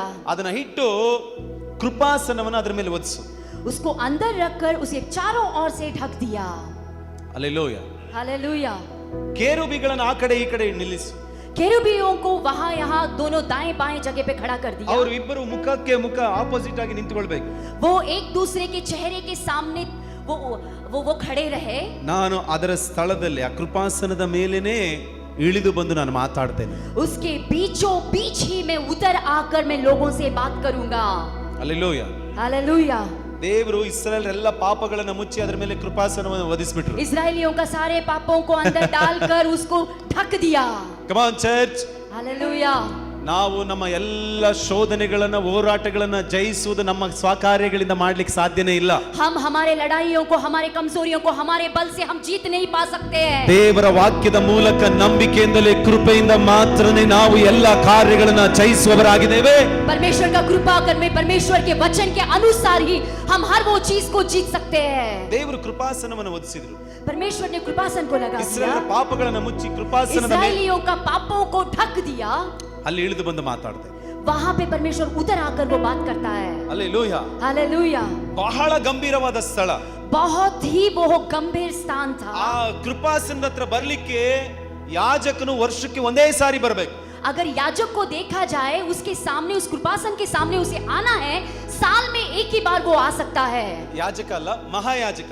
याजक नहीं कहता है कि महायाजक अगर आना है तो ವರ್ಷಕ್ಕೆ ಒಂದೇ ಸಾರಿ वो साल में एक ही बार आना है. ಬರುವಾಗ जब वो आता है ಅವನು ನಡುಗುತ್ತಾ ಕಾಲಿಗೆ ಸರ್ಪಳೆಯನ್ನ ಕಟ್ಟಿ ನಡುಗುತ್ತಾ ಬರಬೇಕಾಗಿತ್ತು. वो पैरों को बेड़ियां बांधकर डरते हुए, कांपते हुए उसे आना है. ಅವನು ದೇವರ ಕೃಪಾಸನದ ಮುಂದೆ ಬಂದು ನಿಂತ್ಕೊಂಡು वो कृपासन के सामने आके जब वो खड़ा होता है, ಅವನು ತನ್ನ ಕೈಯಲ್ಲಿ ಹಿಡ್ಕೊಂಡು ಬಂದ ಎಲ್ಲ ರಕ್ತವನ್ನ ಚಿಮುಕಿಸಿ उसके हाथ में लाया हुआ लहू को हर जगह छिड़का कर ಅವನು ಅದನ್ನೆಲ್ಲ ಮಾಡಿ ಪುನಃ ವಾಪಸ್ ಜೀವಂತವಾಗಿ ಹೊರಗಡೆ ಬಂದ್ರೆ, अगर पूरे कार्य को करके जिंदा वापस वो आ जाता है, ದೇವರು ಆ ಯಜ್ಞವನ್ನ ಅಂಗೀಕಾರ ಮಾಡ್ದ ಅಂತ ಅರ್ಥ. उसका मतलब यह होता था कि परमेश्वर ने उसके हर एक चीज को स्वीकार लिया है. ಒಂದು ವೇಳೆ अगर ಆ ಯಾಜಕ ಮನಸ್ಸಿನಲ್ಲೇ ಏನಾದ್ರೂ ತಪ್ಪುಗಳನ್ನ ಮಾಡಿದ್ರೆ, अगर उसके मन में वो याजक कोई भी गलत किया होगा तो ದೇವ್ರು ಅಲ್ಲೇ ಹೊಡೆದು ಬಿಡ್ತಿದ್ರು. परमेश्वर वहीं पे मार देता था. ಅದಕ್ಕೇನೆ ಆರೋನನ ಇಬ್ಬರು ಮಕ್ಕಳು ತೀರೋಗಿದ್ದು. इसीलिए आरोन के 2 बेटे हैं जो गुजर गए. ಅದಕ್ಕೆ ದೇವ್ರು ಹೇಳ್ತಿದ್ದಾರೆ, इसीलिए परमेश्वर कहता है, ಸುಮ್ಮನೆ ಮನಸ್ಸಿಗೆ ಬಂದಂಗೆಲ್ಲ ಆರೋನನು ಕೃಪಾಸನದ ಮುಂದೆ ಬರ್ಲಿಕ್ಕೆ ಹೇಳ್ಬೇಡ. तू मन मर्जी के द्वारा आरोन के आके इसको कृपासन के सामने खड़ा होने के लिए उसे मत कहो. ಯಾಕೆ ಗೊತ್ತಾ? क्यों पता है? ಇಲ್ಲಿ ಭಕ್ತನಿಗೂ ದೇವರಿಗೂ ಇರುವಂತ ನಡುವೆ ಇರುವಂತ ಸಂಬಂಧ. एक भक्त को और परमेश्वर के बीच में रहने वाला वहां पे एक संबंध को दर्शाता है। Hallelujah. हालेलुया। ಬಟ್ 2000 ವರ್ಷಗಳ ಹಿಂದೆ ಪೌಲ ಈಗ ಹೇಳ್ತಿದ್ದಾನೆ, 2000 साल पहले पौल इस प्रकार से कहता है, ನೀನ್ ಇನ್ಮೇಲೆ ಬರುವಾಗ ಮನಸ್ಸಿಗೆ ಬಂದಂಗೆಲ್ಲ ಅಂತ ಇಲ್ಲಿ ಮೋಶೆಗೆ ದೇವರು ಹೇಳ್ತಿದ್ದಾನೆ, ಮನಸ್ಸಿಗೆ ಬಂದಂಗೆಲ್ಲ ಬರಬೇಡ. यहाँ पे कहता है मूसा को मन मर्जी के द्वारा तू वहां पे मत आ, ಬಟ್ ಪೌಲ ಹೇಳ್ತಿದ್ದಾನೆ, लेकिन पौल इस प्रकार से कहता है, ಮನಸ್ಸಿಗೆ ಬಂದಾಗೆಲ್ಲ ಬಾ. जैसा मन करता है वैसा तू आ जा. ಹಲೋ ಚರ್ಚ್, ಮನಸ್ಸಿಗೆ ಬಂದಂಗೆಲ್ಲ ಬರಬೇಡ ಅಂತ ಹಳ ಒಡಂಬಡಿಕೆ ಹೇಳ್ತದೆ. आरोन के पास कहा जाता है कि जैसा मन में आता है वैसा तू मत आ. ಹಳ ಒಡಂಬಡಿಕೆ ಹಾಗೆ ಹೇಳ್ತದೆ. पुराने करार में कहा जाता है, ಹೊಸ ಒಡಂಬಡಿಕೆಯಲ್ಲಿ लेकिन नए करार में ಮನಸ್ಸಿಗೆ ಬಂದಾಗೆಲ್ಲ ಬಾ. जैसा मन कहता है वैसा तू आ Hallelujah. जा. ಬಿಕಾಸ್ ಇಲ್ಲಿರೋದು ದೇವರಲ್ಲ, क्योंकि वो परमेश्वर नहीं, ಇಲ್ಲಿರುವವನು ನನ್ನ ಅಪ್ಪ, क्योंकि ಮೈ यहाँ पे ಫಾದರ್, ನನ್ನ ತಂದೆಯಲ್ಲಿದ್ದಾನೆ ಅಂತ ಧೈರ್ಯವಾಗಿ ಬನ್ರಿ. क्योंकि यहाँ पे जो है वो पिता है. जैसा मन करता है पिता के पास उस समान हमें आना है. ಎಷ್ಟು ಜನಕ್ಕೆ ಅರ್ಥ ಆಗ್ತಿದೆ? ಅರ್ಥ ಆದವ್ರು ಮಾತ್ರ ಅರ್ಥ ಆದವರಿಗೆ ತಕ್ಕಂತೆ ಒಂದು ಆಮೇಲೆ ಹೇಳ್ರಿ ನೋಡೋಣ. जितने लोगों को समझ आ गया है, समझ आया, उस प्रकार से हालेलुया कहिएगा. ಕಮಾನ್ ದಾಂಡಲಿ, ನೀನು ಯಾವಾಗ ದೇವರ ಸಮ್ಮುಖಕ್ಕೆ ಬರುವಾಗ ಧರ್ಮಶಾಸ್ತ್ರ ಹೇಳ್ತದೆ, ಮನ್ಸಿಗೆ ಬಂದಂಗೆಲ್ಲ ಬರಬೇಡ. यहाँ पे ले व्यवस्था में कहा जाता है मन मर्जी के समान तू मत आ, ಆದ್ರೆ ಯೇಸು ಹೇಳ್ತಾರೆ, लेकिन यीशु मसीह कहता है ಮನ್ಸಿಗೆ ಬಂದಾಗೆಲ್ಲ ಬಾ ಮಗಳೇ. मन में ನಿನಗೆ जब आता है तू आ जा बेटी. ನಿನಗೆ ಯಾವಾಗೆಲ್ಲ ಮನಸ್ಸು ಬರ್ತದೆ ಅವಾಗೆಲ್ಲ ಬಾ. जब कभी भी मन कहता है करता है ಬಿಕಾಸ್ तू आ जा. ಇಲ್ಲಿ ನಿಂತಿರುವುದು ಕೃಪಾಸನ ಅಲ್ಲ, ಇಲ್ಲಿ ನಿಂತಿರುವುದು ನಿನ್ನ ಅಪ್ಪ ಎಂಬುದಾಗಿ ಬಾ ಧೈರ್ಯವಾಗಿ. यहाँ पे कृपासन नहीं है, यहाँ पे पिता बैठा है. मन जैसा कहता है वैसा तू आ जा. ಎಫೆಸ 3:12 ವಾಕ್ಯ ಓದ್ರಿ. एफेसियों का किताब 3 अध्याय 12 वचन को ಕಮಾನ್ पढ़ेंगे. ಕಮಾನ್ ಚರ್ಚ್, ಎಫೆಸ 3:12 ವಾಕ್ಯ. एफेसियों का किताब 3 अध्याय 12 12 वचन को पढ़ लेंगे. ಓದ್ರಿ ನೋಡೋಣ ವಾಕ್ಯವನ್ನ. वचन को पढ़ लीजिएगा. ಇಲ್ಲಿ ಮೈಕ್ ಹಿಡ್ಕೊಂಡಿದ್ರೆ ಸಿಸ್ಟರ್ ಓದಿ ಕನ್ನಡದಲ್ಲಿ. ಕಮಾನ್ ಎಲ್ಲ ಯೂತ್ಸ್ जवान लोग ಒಂದು ಕೈ ಬೀಸ್ರಿ ಯೂತ್ಸ್ ಎಲ್ಲ. अपने हाथों को उठाएंगे. ಈ ವಾಗ್ದಾನಗಳೆಲ್ಲ ನಿಮಗೋಸ್ಕರನೇ. ये अभिवचन सभी आप ही को है. ಇನ್ಮೇಲೆ ಒಂಥರ ಏನು ನಾನು ತಪ್ಪಿತಸ್ಥ ಮನೋಭಾವನೆಯಲ್ಲಿ ಬರಬೇಡ್ರಿ. मैं कुछ गलत किया हूँ इस मनोभाव से आप मत आइएगा. ನಾ ಒಂದ್ ನಿಮಿಷ ಆ ವಾಕ್ಯವನ್ನು ಹಾಗೆ ಇಟ್ಕೊಂಡಿರಿ. ನಾನು ಕೇಳ್ತೇನೆ, उस वचन को ऐसे ही पकड़ लीजिएगा. ಇಲ್ಲ ನಾನು ಹೇಳ್ತೇನೆ, मैं कहता हूँ ನನಗೆ ನನ್ನ ಮಗ ಏನಾದ್ರೂ ತಪ್ಪು ಮಾಡಿದ್ರೆ ನಾನು ಏನ್ ಮಾಡ್ತೇನೆ? मेरा बेटा अगर कुछ गलती कर लेता है तो मैं क्या करूंगा. ನೀವೇನ್ ಮಾಡ್ತೀರಾ? ನಿಮ್ಮ ಮಗ ಯಾರಿಗೊಬ್ಬರಿಗೆ ಹೊಡೆದ್ ಬಂದ ಏನ್ ಮಾಡ್ತೀರಾ? अगर आपका बेटा किसी को मार दिया तो आप लोग क्या करेंगे. ಒಳ್ಳೆ ತಂದೆ ಆಗಿದ್ರೆ ಏನ್ ಮಾಡ್ತೀರಾ? अगर अच्छा पिता है तो क्या करता है. ನೀನು ಇನ್ನೊಬ್ಬನಿಗೆ ಸಿಟ್ಟು ಬಂದಾಗ ಹೊಡೆದು ಬಂದಿದ್ರೆ ಬೇರೆ ತರನೇ ಹೇಳ್ತೀಯಾ? ನಾವು ಒಂದು ವೇಳೆ ಕೋಪ ಬಂದಿದ್ರೆ ಯಾರಿಗಾದ್ರೂ ಹೊಡೆದೇ ಬಂದಿರ್ತೀವಿ. ನಾವು ನನ್ನ ಮಗನೂ ಹೊಡೆದು ಬಂದಿದ್ರೆ ಬೇರೆ ತರನೇ ಹೇಳ್ತೀವಿ. अगर मेरा बेटा हम अगर रहने से हम भी मार के आते हैं, लेकिन जब बेटा मार के आता है तो हम कुछ अलग ही कहते हैं. ಬಟ್ ಒಳ್ಳೆ ತಂದೆ ಆಗಿದ್ರೆ, अगर अच्छा पिता होता है तो ನಿಮ್ಮ ಮಗ ತಪ್ಪು ಮಾಡಿ ಬಂದ್ರೆ ಏನ್ ಮಾಡ್ತೀರಾ? अगर आपका बेटा गलती करके आता है तो क्या करते हैं.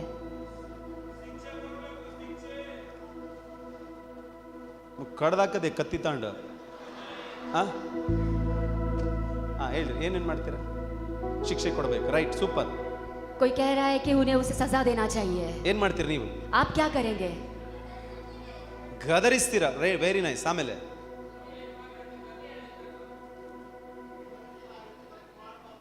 ಇನ್ನೊಂದ್ಸರಿ ಆತರ ಮಾಡಬಾರ್ದು, ತಪ್ಪು ಮಾಡಬೇಡ. उस प्रकार से वापस गलतियां मत कर.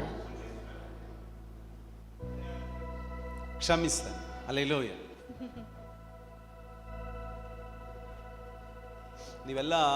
ನೀವೆಲ್ಲ ಬೇಡ, ನಾವೆಲ್ಲ हम सब लोग ಎಲ್ಲರೂ ಒಂದ್ ಕಡೆ ತಪ್ಪು ಮಾಡಿದವ್ರೆ. हम सभी लोग गलतियां करते हैं. ರೋಮಪುರ 3:23 ಹೇಳ್ತದೆ. रोमियो का किताब 3:23 इस प्रकार से कहता है, ಹೆಚ್ಚು ಕಡಿಮೆ ಏನಿಲ್ಲ. ज्यादा कम कुछ नहीं. ನಾವೆಲ್ಲ ಏನ್ ಮಾಡ್ತೀವಿ ಅಂತಂದ್ರೆ ಎಲ್ಲರೂ ಪಾಪ ಮಾಡಿ ದೇವರ ಮಹಿಮೆಯನ್ನು ಹೋಗಿದ್ದಾರೆ ಅಂತ ಓದ್ಬಿಡ್ತೇವೆ. हम सब लोग पाप करके परमेश्वर का महिमा पाया, उस प्रकार से हम चले जाते हैं. ಅದಕ್ಕಿಂತ ಒಂಚೂರು ಮೇಲೆ ವಾಕ್ಯವನ್ನು ಮಿಸ್ ಮಾಡ್ಬಿಡ್ತೇವೆ. उसके ऊपर का वचन को थोड़ा सा हम चूक जाते ಆ हैं. ವಾಕ್ಯ ಏನ್ ಹೇಳ್ತದೆ ಗೊತ್ತಾ? वो वचन क्या कहता है पता है. ಹೆಚ್ಚು ಕಡಿಮೆ ಏನಿಲ್ಲ. ज्यादा कम कुछ नहीं. ಎಲ್ಲರೂ ಪಾಪ ಮಾಡಿದ್ದಾರೆ. हर कोई पाप किए हैं, ಹೆಚ್ಚು ಇಲ್ಲ, ज्यादा भी नहीं, ಕಡಿಮೆನೂ ಇಲ್ಲ. कम भी नहीं. ಅಂದ್ರೆ ಅರ್ಥ ಏನ್ ಗೊತ್ತಾ? इसका मतलब क्या है? ಆನೆ ಕದ್ರೂ ಕಳ್ಳ, ಆನೆ ಕದ್ರೂ ಕಳ್ಳ, अगर वो हाथी को चुराता है तो भी वो चोर कहलाता है. ಅಡಿಕೆ ಕದ್ರೂ ಕಳ್ಳ. अगर वो सुपारी को चुराता है तो भी वो चोर कहलाता है. ಎಲ್ಲ ಹೇಳ್ರಿ, ಆನೆ ಕದ್ರೂ ಕಳ್ಳ, ಅಡಿಕೆ ಕದ್ರೂ ಕಳ್ಳ. ಕಳ್ಳ चोर चोर ही रहता है, ಅದು ದೊಡ್ಡದಾಗ್ಲಿ ಸಣ್ಣದಾಗ್ಲಿ. ज्यादा बड़ा हो या छोटा हो. ಕಳ್ಳ चोर ಅಂದ್ರೆ लेकिन ನೋಡ್ದ ಅವಳು ಎಷ್ಟು ದೊಡ್ಡ ಪಾಪ ಮಾಡಿದ್ಲು, ನಾನ್ ಸ್ವಲ್ಪ ಮಾಡಿದ್ದೀನಿ ಅಷ್ಟೇ. वो देखा कितना बड़ा पाप कर लिया, मैं तो बस थोड़ा सा ही कर लिया. ಯಾಕ ಈ ತರ ಎಲ್ಲ ಮಾಡ್ತಾರ? ನಾನ್ ಹಂಗಲ್ಲಪ್ಪ. ऐसा कोई करता है क्या? मैं वैसा नहीं हूँ. ಅವಳು ನೋಡು ಅಷ್ಟೊಂದೆಲ್ಲ ಮಾಡಿದ್ದಾರೆ, ನಾನು ಇಷ್ಟೇ ಮಾಡಿರೋದು. वो तो इतना बड़ा किया, मैं तो बहुत छोटा किया हूँ. ದೇವ್ರ ವಾಕ್ಯ ಹೇಳ್ತದೆ, परमेश्वर का वचन कहता है ಹೆಚ್ಚು ಕಡಿಮೆ ಅಲ್ಲ, ಕಳ್ಳ ಕಳ್ಳನೇ. पर कम ज्यादा नहीं है, चोर चोर ही कहलाता है. ವಾಕ್ಯ ಹೇಳ್ತದೆ, वचन कहता है ನಮ್ಮ ಎಲ್ಲ ಅಪರಾಧಗಳನ್ನು, हमारे सभी गलतियों को, ನಮ್ಮ ಎಲ್ಲ ದೋಷಗಳನ್ನ, हमारा हर एक दोष को, ನಾವು ಮಾಡಿದ ಎಲ್ಲಾ ತಪ್ಪುಗಳನ್ನ किए हुए हर वो गलती को ಯೇಸು ಕಲ್ವಾರಿಯ ಶಿಲುಬೆ ಮೇಲೆ ಆ ಪತ್ರವನ್ನ ತೆಗೆದು ಅದರ ಮೇಲೆ ಹಾಕಿ ಚಡಿದು ಇಲ್ಲದಂತಾಗ ಮಾಡಿದ. उस क्रूस के ऊपर परमेश्वर ने उन सारी गलतियों को लेकर वहां पे चिपका दिया चुका है. ನಾವು ನಮ್ಮ मगನಿಗೆ ಅದನ್ನೇ ಹೇಳ್ತೀವಲ್ಲ, ಇನ್ನೊಂದ್ಸಾರಿ ತಪ್ಪು ಮಾಡಬೇಡ. हम कहते हैं ना, और फिर से गलती मत ನಾನು कर. ಕ್ಷಮಿಸಿದ್ದೇನೆ, ತಪ್ಪು ಮಾಡಬೇಡ. मैं क्षमा किया हूँ, गलती मत कर. ಹಲ್ಲೆಲೂಯಾ. हालेलुया. ನಾ ಹೇಳ, ಈಗ ವಾಕ್ಯ ಓದಿ. अब उस ಎಫೆಸ वचन को पढ़ लेंगे. 3:12 ಓದಿ. एफिसियों का किताब 3 अध्याय 12वां वचन. ದೇವರ ಸಾನ್ನಿಧ್ಯ ಸೇರುವುದಕ್ಕೆ ನಮಗಿರುವ ಭರವಸೆ ಉಳ್ಳ ಧೈರ್ಯವು, ಕಮ್ ಆನ್ ಚರ್ಚ್, ನಾವು ದೇವರ ಸಮ್ಮುಖಕ್ಕೆ ಬರುವುದಕ್ಕೆ ನಮಗಿರುವ ನಮಗೊಂದು ಭರವಸೆ ಉಂಟು ರೀ. Come on. हमें भरोसा है क्या? ಯಾಕೆ ಚರ್ಚಿಗೆ ಬಂದಿದ್ಯಾ, ನೀನು ಅಂತ ತಪ್ಪು ಮಾಡಿದ್ಯ, ಹಿಂಗ್ ಮಾಡಿದ್ಯಾ, ಹಂಗ್ ಮಾಡಿದ್ಯಾ ಅಂತ ಹೇಳಿದ್ರೆ, ನನಗೊಂದು ಧೈರ್ಯ ಉಂಟು. कोई कहता है आपको ये गलती की, वो गलती, किसने कहा तुझे कलीसिया आने के लिए? Come on. मुझे हिम्मत है. ದಾಂಡಲಿಯಲ್ಲಿರುವ ಯೂತ್ಸ್ ಎಲ್ಲ ಹೇಳ್ರಿ, ಒಂದು ವೇಳೆ ನೀನ್ ತಪ್ಪಲ್ಲಿ ಬಿದ್ದಿರಬಹುದು, ನೀನ್ ಬಿದ್ದಿರಾನ ಆಗಿರ್ಬಹುದು, ಆದ್ರೆ ಇವತ್ತು ಧೈರ್ಯವಾಗಿ ಹೇಳ್ರಿ, ಎಸ್ ನಾನು ಮಾಡಿದೆ, ಆದ್ರೆ ನಾನು ಆರಾಧಿಸುವ ಯೇಸು ನನ್ನ ಎಲ್ಲ ಅಪರಾಧಗಳನ್ನ ಕ್ಷಮಿಸಿದ್ದಾನೆ, ಬಿಕಾಸ್ ನನಗೊಂದು ಧೈರ್ಯ ಉಂಟು. दांडेली वाले लोग कहे अगर कुछ गलतियां किए हैं तो हाँ मैं किया हूँ, मान लीजिएगा, और कहे मेरा पिता मुझे स्वीकार चुका है. ಯವನಸ್ಥರೇ ಹೇಳ್ರಿ, ನನಗೊಂದು ಧೈರ್ಯ ಉಂಟು. कहिए मुझ में एक हिम्मत है. ಯವನಸ್ಥಳೇ ಹೇಳು, ನನಗೊಂದು ಧೈರ್ಯ ಉಂಟು. मुझ में एक हिम्मत है. ಏನು ಧೈರ್ಯ? क्या वो हिम्मत है? ನನ್ನ ಯೇಸು ನನಗಾಗಿ ಎಲ್ಲವನ್ನ ಮಾಡಿ ಮುಗಿಸಿದ್ದಾನೆ, ಅದನ್ನ ನಾನು ನಂಬಿದ್ದೇನೆ ಅಷ್ಟೇ. मेरा यीशु मसीह मेरे लिए सब कुछ वो कर चुका है, उसे मैं सिर्फ मैं विश्वास करता हूँ. ಇವಾಗ ನಾನು ಧೈರ್ಯವಾಗಿ ಬರ್ತಿದ್ದೆ. अब मैं हिम्मत के साथ आता हूँ. ಹಲ್ಲೆಲೂಯಾ. ಮುಂದೆ ಓದ್ರಿ ವಾಕ್ಯವನ್ನ. ಧೈರ್ಯವು ಕ್ರಿಸ್ತನಲ್ಲಿ ಇಟ್ಟಿರುವ ನಂಬಿಕೆಯ ಮೂಲಕ, ಕ್ರಿಸ್ತನಲ್ಲಿ ಯಾರೆಲ್ಲ ಯೇಸುವನ್ನ ನಂಬ್ತಿದ್ದೀರಾ ಯೂತ್ಸ್? जो कोई भी यीशु मसीह को विश्वास करते, जवानों ನಂಬ್ತೀರಾ ಯೇಸುವನ್ನ? यीशु मसीह को विश्वास करते हो? ನೀನು ಯೇಸುವಲ್ಲಿ ನಂಬಿಕೆ ಇಟ್ಟಿರುವ ಕಾರಣನೇ ನಿನಗೊಂದು ಧೈರ್ಯ ಇದೆ. यीशु मसीह के ऊपर विश्वास रखने की सहोदरी, वजह से आप में एक हिम्मत है. ಸಹೋದರಿ ನಿನಗೊಂದು ಧೈರ್ಯ ಉಂಟು. आपको एक हिम्मत है. ಸಹೋದರ ನಿನಗೊಂದು ಧೈರ್ಯ ಉಂಟು. आज आपको एक हिम्मत ಆ है. ಧೈರ್ಯ ಬೇರೆ ಯಾವುದೂ ಅಲ್ಲ. वो हिम्मत और कोई ನಾನು नहीं. ನೀನು ಯೇಸು ನನಗಾಗಿ ಎಲ್ಲವನ್ನ ಮಾಡಿ ಮುಗಿಸಿದ ತಂದೆ ಎಂಬುದಾಗಿ ನಂಬಿ ಬಂದಿದ್ದೀರಾ ನೋಡ್ರಿ, ಅದೇ ನನಗೂ ನಿನಗೂ ಧೈರ್ಯ. आपके लिए मेरे लिए सब कुछ किया हुआ वो यीशु मसीह का हालेलुया. विश्वासी वो है. ನಮಗೊಂದು ಧೈರ್ಯ ಉಂಟು. हमें हिम्मत है. ನಾನು ಆರಾಧಿಸುವ ಕರ್ತನು ಆತನು ದೇವರಲ್ಲ, ನನ್ನ ತಂದೆ. जो इस परमेश्वर का मैं आराधना करती हूँ, परमेश्वर नहीं, वो मेरा पिता है. ಇದನ್ನ ದೇವರೊಂದು ಅಟೆಸ್ಟ್ ಮಾಡಿದ್ರು. ಎಷ್ಟನೇ ವಚನ ಅದು? ಓದ್ರಿ ವಾಕ್ಯವನ್ನ. ರೋಮಪುರ 3:24 ಓದ್ರಿ. ಸೇಮ್ 3:24. रोमियों का किताब 3 अध्याय उसका 24वां वचन को पढ़ लीजिए. 24 ಓದ್ರಿ. ಅವರು ನೀತಿವಂತರೆಂದು ನಿರ್ಣಯ ಹೊಂದುವುದು ಹಾ. ದೇವರ ಉಚಿತಾರ್ಥವಾದ ಕೃಪೆ ಕಮ್ ಆನ್ ಎಂದರೆ. ಚರ್ಚ್, ಯಾರೆಲ್ಲ ಯೂತ್ಸ್ ಇದ್ದೀರಾ ದಾಂಡೇಲಿಯಲ್ಲಿ, ನಿಮಗೆ दांडेली में अगर कोई जवान है, ನಿಮ್ಮನ್ನ ಯಾರು ಕಂಡಮ್ನೇಷನ್ ಮಾಡ್ಲಿಕ್ಕೆ ಸಾಧ್ಯನೇ ಇಲ್ಲ. ಯಾರು ಆಮೇಲೆ ಹೇಳಲಿಲ್ಲ. कोई भी आमेन नहीं कहे हैं. ನೀನ್ ಪಾಪಿ, ನೀನ್ ದರಿದ್ರಳು, ನಿನಗೆ ಏನು ಗೊತ್ತಿಲ್ಲ, ನೀನ್ ಸುಮ್ಮನೆ अगर कोई कहता है तू पापी है, तू गलत कर चुका है, तू पाप किया है, ऐसा कोई कहता है तो आप कहिएगा ए तू चुप कर. ಗೊತ್ತಾಗಲ್ಲ, ನೀನ್ ಸುಮ್ಮನೆ ಚಿಕ್ಕವಳು ತಾನೇ, तू छोटी है, तू चुप कर, चुप हो जा. ಹಾಗೆ ಹೇಳಿರ್ಬೋದಲ್ವಾ? ऐसा कहे होंगे ना आपको? ಹಲೋ, ನಾನು ನೀನು ನೀತಿವಂತನೆಂಬುದಾಗಿ ನಿರ್ಣಯ ಹೊಂದುವುದು ದೇವರ ಕೃಪೆಯಿಂದ ಮಾತ್ರನೇ ಎಂಬುದಾಗಿ ದೇವರ ವಾಕ್ಯ ಹೇಳ್ತದೆ. आप और मैं नीतिमान कहलाता है परमेश्वर के अनुग्रह के अनुसार, इतना वचन कहता है. ಮುಂದೆ ಹೋದ್ರಿ. ಕ್ರಿಸ್ತ ಯೇಸುವಿನಿಂದಾದ ಪಾಪ ವಿಮೋಚನೆಯ ಮೂಲಕವಾಗಿ ಆಗುವುದು. ಈತನು ತನ್ನ ರಕ್ತವನ್ನು ಸುರಿಸಿ ಈತನು ಅಂದ್ರೆ ಯಾರು? अब अगर ಯೇಸು ತನ್ನ ರಕ್ತವನ್ನು ನಮಗೋಸ್ಕರ ಸುರಿಸಿದ. यीशु मसीह ने अब हमारे लिए वो लहू को बहाया है. ನಂಬಿಕೆಯವರಿಗಾಗಿ ಕೃಪಾಧಾರವಾಗಬೇಕೆಂದು ದೇವರು ಈತನನ್ನು ಮುಂದಿಟ್ಟನು. ಅಲ್ಲಿ ಕೃಪಾಧಾರವಾಗಿ ಇದೆ ಅಂತ ಇದೆ ನೋಡ್ರಿ. ಆಕ್ಚುಲಿ ಮೀನಿಂಗ್ ಏನ್ ಗೊತ್ತಾ? ಅದು वहाँ पे उसका सही मतलब इस प्रकार से है. ಕೃಪಾಧಾರ ಅಂತ ಅಲ್ಲ, कृपाधार नहीं कर करके नहीं, ಕೃಪೆಯ ಬಲಿಯಾದನು ಎಂಬುದಾಗಿ. कृपा से वो बलि हो चुका है. ಕೃಪಾಧಾರ ಅಲ್ಲ, वहाँ पे कृपा ಆತನು ಕೃಪೆಯ ಬಲಿಯಾದನು ಎಂಬುದಾಗಿ. वो कृपा से वो हमारे लिए बलि हो चुका है. ಕಮಾನ್, ದಾಂಡೆಲಿರುವ ಎಲ್ಲ ದೇವರ ಮಕ್ಕಳು ಹೇಳ್ರಿ, ಇವತ್ತು ನಾನು ನಿಂತಿರುವುದು ನಿರ್ಮೂಲ ಆಗದೆ ಜೀವಿಸಿರುವುದು ಯೇಸು ನನಗಾಗಿ ಕೃಪೆಯ ಬಲಿಯಾಗಿದ್ದರ ನಿಮಿತ್ತವಾಗಿ. मैं नाश न होने से बचकर अगर यहाँ खड़ा हूँ तो परमेश्वर का उस कृपासन के अनुसार मैं खड़ा हूँ. ಅದಕ್ಕೆ ಪೌಲ ಹೇಳ್ತಿದ್ದಾನೆ, इसीलिए पौल कहता है, ನೀನ್ ಬರುವಾಗ जब तू आता है ದಾಸನ ರೂಪದಲ್ಲಿ ಬರಬೇಡ್ರಿ, गुलाम के जैसे मत आ, ನನ್ನ ತಂದೆ ಎಂಬುದಾಗಿ ಬನ್ನಿ. मेरा पिता कहते हुए तू आजा. ಯಾವಾಗ ದೇವರ ಸಮ್ಮುಖಕ್ಕೆ ಬರುವಾಗ್ಲೂ ಕೂಡ जब कभी भी परमेश्वर के सामने आना, ಆತನು ऐसा ನನ್ನ नहीं, ತಂದೆ ಎಂಬುದಾಗಿ ಬರಬೇಕು. वो पिता कह के हमें आना है. ಎಲ್ಲವನ್ನ ಮಾಡಿ ಮುಗಿಸಿದ್ದಾನೆ. वो सब कुछ कर चुका है. ಹಾಲೆಲೂಯಾ. हालेलुया. ಒಂದ್ಸಾರಿ एक बार ಒಂದು ದೊಡ್ಡ ನದಿ ಇತ್ತು. एक बहुत बड़ा नदी था. ಒಂದು ಹಗ್ಗ ಈ ಕಡೆಯಿಂದ ಆ ಕಡೆಗೆ ಹಗ್ಗವನ್ನ ಕಟ್ಟಿದ್ರು. यहाँ से वहां तक अगर जाना है तो एक रस्सी को बांधा गया था. ಒಂದು ಹಗ್ಗವನ್ನ ಕಟ್ಟಿ एक रस्सी को बांधकर ಅದರ ಮೇಲೆ ಸೈಕಲ್ ಹಗ್ಗದ ಮೇಲೆ ಸೈಕಲ್ ಅನ್ನು ತುಳಿತಾ ಇದ್ದ. उस रस्सी के ऊपर साइकिल को चला रहा है. ಆವಾಗ ಒಂದ್ಸಾರಿ ಹೋಗಿ ಒಂದ್ಸಾರಿ ಹಿಂಗೆ ಬಂದ. एक बार जाकर फिर और वहां से आ गया. ಈಗ ದಾಂಡೇಲಿಯಲ್ಲಿ ಹೆಂಗೆ ಸೇರಿದಿರಲ್ಲ ಹಂಗೆ ಜನ ಎಲ್ಲ दांडेली में किस प्रकार से सब लोग जुड़ चुके हैं, विसल बजाते हैं, वैसे वो वहां पे विसल बजा रहे ಎಲ್ಲರೂ थे. ವಿಷಲ್ ಹಾಕಿ ಸೂಪರ್ ಎಂತ ಮಿರಾಕಲ್ ಅಲ್ಲ ಎಲ್ಲ वहां पे सब लोग विसल बजाते, ताली बजाते, कितना भला तू कितना अच्छा किया ಎಲ್ಲರೂ है. ಚಪ್ಪಾಳೆ ಹೊಡಿತಾ ಇದ್ರು. हर कोई ताली बजा रहे थे. ಅವನು ಈ ಕಡೆಗೆ ಬಂದು वो यहाँ से वहां तक आने के बाद ಥ್ಯಾಂಕ್ ಯು वो सबको कहता है थैंक यू. ಇಷ್ಟ ಆಯ್ತಾ ನಿಮ್ಗೆಲ್ಲರಿಗೂ? आप सबको अच्छा लगा क्या? ಒಂದ್ ಕೆಲಸ ಮಾಡಿ, एक काम कीजिएगा. ನೀವು ನನ್ನ ಭುಜದ ಮೇಲೆ ಕುಳಿತುಕೊಂಡ್ರೆ ನಾನು ಹೋಗಿ ಪುನಃ ಮತ್ತೆ ವಾಪಸ್ ಕರ್ಕೊಂಡ್ ಬರ್ತೇನೆ. उसके बाद वो कहता है आप मेरे अगर कंधे पे बैठ जाते हो, आप लोगों को लेकर मैं वहां जाकर वापस आ जाता हूं. ಎಲ್ಲರೂ ಚಪ್ಪಾಳೆ ಹೊಡಿತಾ ಇದ್ರು.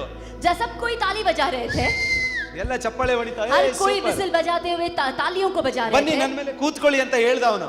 जब कहा उसने कि मेरे ऊपर आके बैठ जाओ,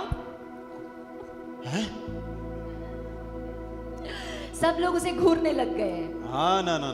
नहीं. ಬೇಕಿದ್ರೆ ನೀವು ಹೋಗಂಗಿದ್ರು ಹೋಗಿ. अगर आपको चाहिए तो आप चले जाइएगा. ವಿಷಲ್ ಜಾಸ್ತಿ ಹೊಡೆದಲ್ಲ, ನೀನು ಹೋಗಂಗಿದ್ರು ಹೋಗಿ. अगर तेरे को जाना है, वो उसको कहा कि तू विसल बजाया ना, तू चला जा. ಯಾರು ಹೋಗ್ಲಿಲ್ಲ. कोई नहीं गए. ಬನ್ರಿ ನಾನು ಹೋಗಿ ಕರ್ಕೊಂಡು ಬರ್ತೀನಿ ಅಂದ್ರೆ ಯಾರು ಬರ್ತಿಲ್ಲ. वो बोल रहा है चलिए बैठिएगा, मैं लेकर जाता हूँ, फिर से आपको लेकर आऊंगा. ಸಣ್ಣ ಮಗು ಇತ್ತು. वहाँ पे एक छोटा बच्चा था. ಎಲ್ಲರೂ ನಿಂಗೆ ಸರಿಸಿ हर किसी को बाजू हटाकर ಓಡೋಗಿ ಅದೊಂದು ಭುಜದ ಮೇಲೆ ಕುತ್ಕೊಳ್ತು. जोर से भागकर आके उसके कंधे पे बैठ गया. ಅವನು ಸೀದಾ ಹೋದ. वो सीधा चला गया. ಸಂತೋಷ ಉಕ್ಕುತ್ತೆ, ಸಂತೋಷ ಉಕ್ಕುತ್ತೆ, ಸಂತೋಷ ಉಕ್ಕುತ್ತೆ. ಹಾಲೆಲೂಯಾ. ಎಲ್ಲ ಅಲ್ಲೆಲ್ಲ ವಿಷಲ್ ಹೊಡೆದರು, ಚಪ್ಪಾಳೆ ತಟ್ಟದವರೆಲ್ಲ. हर कोई ताली बजाने वाले, हर कोई मुंह खोल कर देखने लगे. वो कहने लगे मुंह खोल कर, एक कैसा हो गया. ಅವ್ರ ಮೇಲೆ ಕೂತಿದ್ದ ಹುಡುಗಿ जो ऊपर बैठा हुआ उसे देखकर ಸಂತೋಷ ಉಕ್ಕುತ್ತೆ. ಅವನ್ ಸೈಕಲ್ ಹಾಗೆ, वो साइकिल उसी तरह से ಪುನಃ ರಿಪೀಟ್. फिर से वापस आ रहा है. ಎಲ್ಲರೂ ಅಬ್ಬಾ ಸದ್ಯ ಹುಡುಗಿ ಬದುಕಿ ಬಂದು और सब लोग कहा कि हाँ अच्छे से बचकर आ गया। ಎಲ್ಲರ ಹುಡುಗಿನ ಕರೆದ್ರು. सब लोगों ने वो लड़के को बुला ಏ लिया। ಗೊತ್ತಾಗಲ್ಲ ನಿನಗೆ, ಒಂದ್ ವೇಳೆ ಬಿದ್ದಿದ್ರೆ तुझे पता नहीं है अगर तू गिर जाने से ನಿನ್ ಮೂಳೆನೂ ಕೂಡ ಸಿಗ್ತಾ ಇರ್ಲಿಲ್ಲ. तेरा हड्डियां भी नहीं मिलता था। ಗೊತ್ತಾಗಲ್ವಾ ನಿನಗೆ ಅಂತ. तुझे समझता नहीं है क्या? ಅವಳು ಎಲ್ಲರ ಕಡೆಗೆ ತಿರುಗಿ ಹೇಳಿದ್ಲು. वो इस तरह से घूम कर कहता है ಅವ್ರನ್ನ ಯಾರು ಅನ್ಕಂಡೆ? आप उन्हें कौन ಅವ್ರು समझा? ನನ್ನ ಅಪ್ಪ, वो मेरा पिता है। ಅವ್ರು ನನ್ನ ಅಪ್ಪ. वो मेरा पिता है। ನೀವು ನೆನೆಸ್ತೀರ ನನ್ನ ಅಪ್ಪ ನನ್ನನ್ನ ಕೆಳಗೆ ಬೀಳಿಸ್ತಾನೆ ಅಂತ? आपको लगता है क्या मेरा पिता मुझे नीचे गिरा ನೆವರ್ ನೆವರ್ ನೆವರ್. ನನ್ನ ಅಪ್ಪ ನನ್ನನ್ನ ಸುರಕ್ಷಿತವಾಗಿ ಕರ್ಕೊಂಡು ಹೋಗಿ ಸುರಕ್ಷಿತವಾಗಿ ಕರ್ಕೊಂಡು ಬರ್ಲಿಕ್ಕೆ ಕೆಪಾಸಿಟಿ ಇರುವ. नहीं नहीं, मेरा पिता सही से सही सलामत लेकर गया और सही सलामत मुझे लेकर आया है। ಕಮ್ ಆನ್ ಯೂತ್ಸ್, ಎಷ್ಟು ಜನಕ್ಕೆ ಧೈರ್ಯ ಉಂಟು ಯೇಸುವಿನ ಜೊತೆ ಬರ್ಲಿಕ್ಕೆ? कितने लोग सोचते हैं यीशु मसीह हो? ಎಷ್ಟು ಜನ ಧೈರ್ಯ ಮಾಡ್ತೀರಾ? कितने लोग हिम्मत रखते हैं? ಎಷ್ಟು ಜನಕ್ಕೆ ಧೈರ್ಯ ಉಂಟು ನಾನು ಯೇಸುವಿನ ಬರ್ತೇನೆ ನಾನು? कितने लोग कह सकते हैं मैं यीशु मसीह के साथ मैं आता हूँ? ಈ ಸೇವೆ ಒಳಗಡೆ ಎಷ್ಟು ಆಳ ಇದೆ ಅನ್ನೋದಲ್ಲ ಇಂಪಾರ್ಟೆಂಟ್. इस सेवकाई में कितना गहराई है वो इम्पोर्टेंट नहीं। ದಾರಿ ಎಷ್ಟು ಇಕ್ಕಟ್ಟಾಗಿದೆ ಅನ್ನೋದಲ್ಲ ಈ ಸೇವೆ ಒಳಗಡೆ ಇಂಪಾರ್ಟೆಂಟ್. इस सेवकाई में ये जो रास्ता कितना छोटा है वो नहीं महत्व कहलाता ಜನ है। ಏನ್ ಹೇಳ್ತಾರ ಅನ್ನೋದಲ್ಲ, ಈ ಲೋಕ ಏನ್ ಹೇಳ್ತದನ್ನಲ್ಲ ಅದಲ್ಲ ಇಂಪಾರ್ಟೆಂಟ್. लोग क्या कहते हैं, दुनिया क्या कहता है वो नहीं हमें महत्व रखता है। ಈ ಪ್ರಯಾಣವನ್ನ ಪ್ರಾರಂಭ ಮಾಡಿರೋನು ಯಾರೆಂಬುದಾಗಿ ಇಂಪಾರ್ಟೆಂಟ್. अगर इस रास्ते में अगर कदम रखे हैं तो वो कौन है उसे समझ लेना वो जरूरी है। Come on Dandeli youths, Dandeli में रहने वाले जो जवान, ಧೈರ್ಯ ಇದೆಯಾ? क्या आपको हिम्मत है? ನಾನು ಆರಾಧಿಸುವ ಯೇಸು ನನ್ನ ಅಪ್ಪ ಎಂಬುದಾಗಿ ಧೈರ್ಯ ಇದೆಯಾ? मैं आराधना करने वाला मेरा पिता Yes, वो तो- मेरा पिता है, आप समझते हो क्या? ಎಷ್ಟು ಆಳಗಳಿದ್ರು, कितना गहराई में क्यों ना हो, ದಾರಿ ಸಣ್ಣದಾಗಿದ್ರು, रास्ता छोटा क्यों ना हो, ಅನೇಕ ವೇದ ಪಂಡಿತ್ ಏನೆಲ್ಲ ಶಾಸ್ತ್ರೋಕ್ತಿಗಳು ಏನೇನೆಲ್ಲ ನಮ್ ಕಿವಿಗೆ ಬೀಳ್ತಾ ಇದ್ರು, सारे समझदार लोग अच्छे बात करने वाले चाहे कुछ क्यों ना कहे, ಲೋಕ ನಿನ್ನ ಬಗ್ಗೆ ಇವನ ಕತೆ ಮುಗೀತು ಅಂತ ಹೇಳಿದ್ರು, लोग कहेंगे इसका सर टूट जाएगा, टूट जाएगा कहेंगे तो भी ಧೈರ್ಯ ಇದೆಯಾ? क्या हिम्मत है? ಕಮ್ ಆನ್ ದಾಂಡೇಲಿ ಯೂತ್ಸ್, ಧೈರ್ಯ ಇದೆಯಾ? क्या दांडेली के जवान हिम्मत है? ಯೇಸುವಿಗಾಗಿ ಧೈರ್ಯ ಇದೆಯಾ? यीशु मसीह के लिए हिम्मत है? ಯೇಸುವಿಗಾಗಿ ನಾನು ಎದ್ದು ನಿಂತುಕೊಳ್ತೀನಿ ಅನ್ನುವ ಧೈರ್ಯ ಇದೆಯಾ? यीशु मसीह के लिए खड़ा होता हूँ क्या? ದಾರಿ ಚಿಕ್ಕದಾಗಿದ್ರು ಯೇಸು ನನ್ನನ್ನ ಕೈ ಬಿಡದೆ ಆತು ನನ್ನ ದಾರಿಯನ್ನ ಸಾಗಿಸ್ತೇನೆ ಅನ್ನೋ ನಂಬಿಕೆ ಇದೆಯಾ? रास्ता छोटा है फिर भी परमेश्वर का हाथ पकड़ के मैं उसे खत्म करूंगा, ये विश्वास है क्या? ಎಷ್ಟು ಆಳ ಇದ್ರೂ ಕೂಡ ನನ್ನ ದೇವರ ಆಳಕ್ಕೆ ಬಿಡೋದಿಲ್ಲ, ನನ್ನ ಪ್ರಯಾಣವನ್ನ ಆತನು ಸಾಗಿಸ್ತೇನೆ ಅನ್ನೋ ಧೈರ್ಯ ಇದೆಯಾ? कितना गहराई क्यों ना हो मैं उसके साथ में चलूंगा कहने का हिम्मत आप में है? Come on, ಧೈರ್ಯ ಉಳ್ಳವರು ಮಾತ್ರ ಬೋಲೋ ಯೇಸು ಮಸೀಹಿ.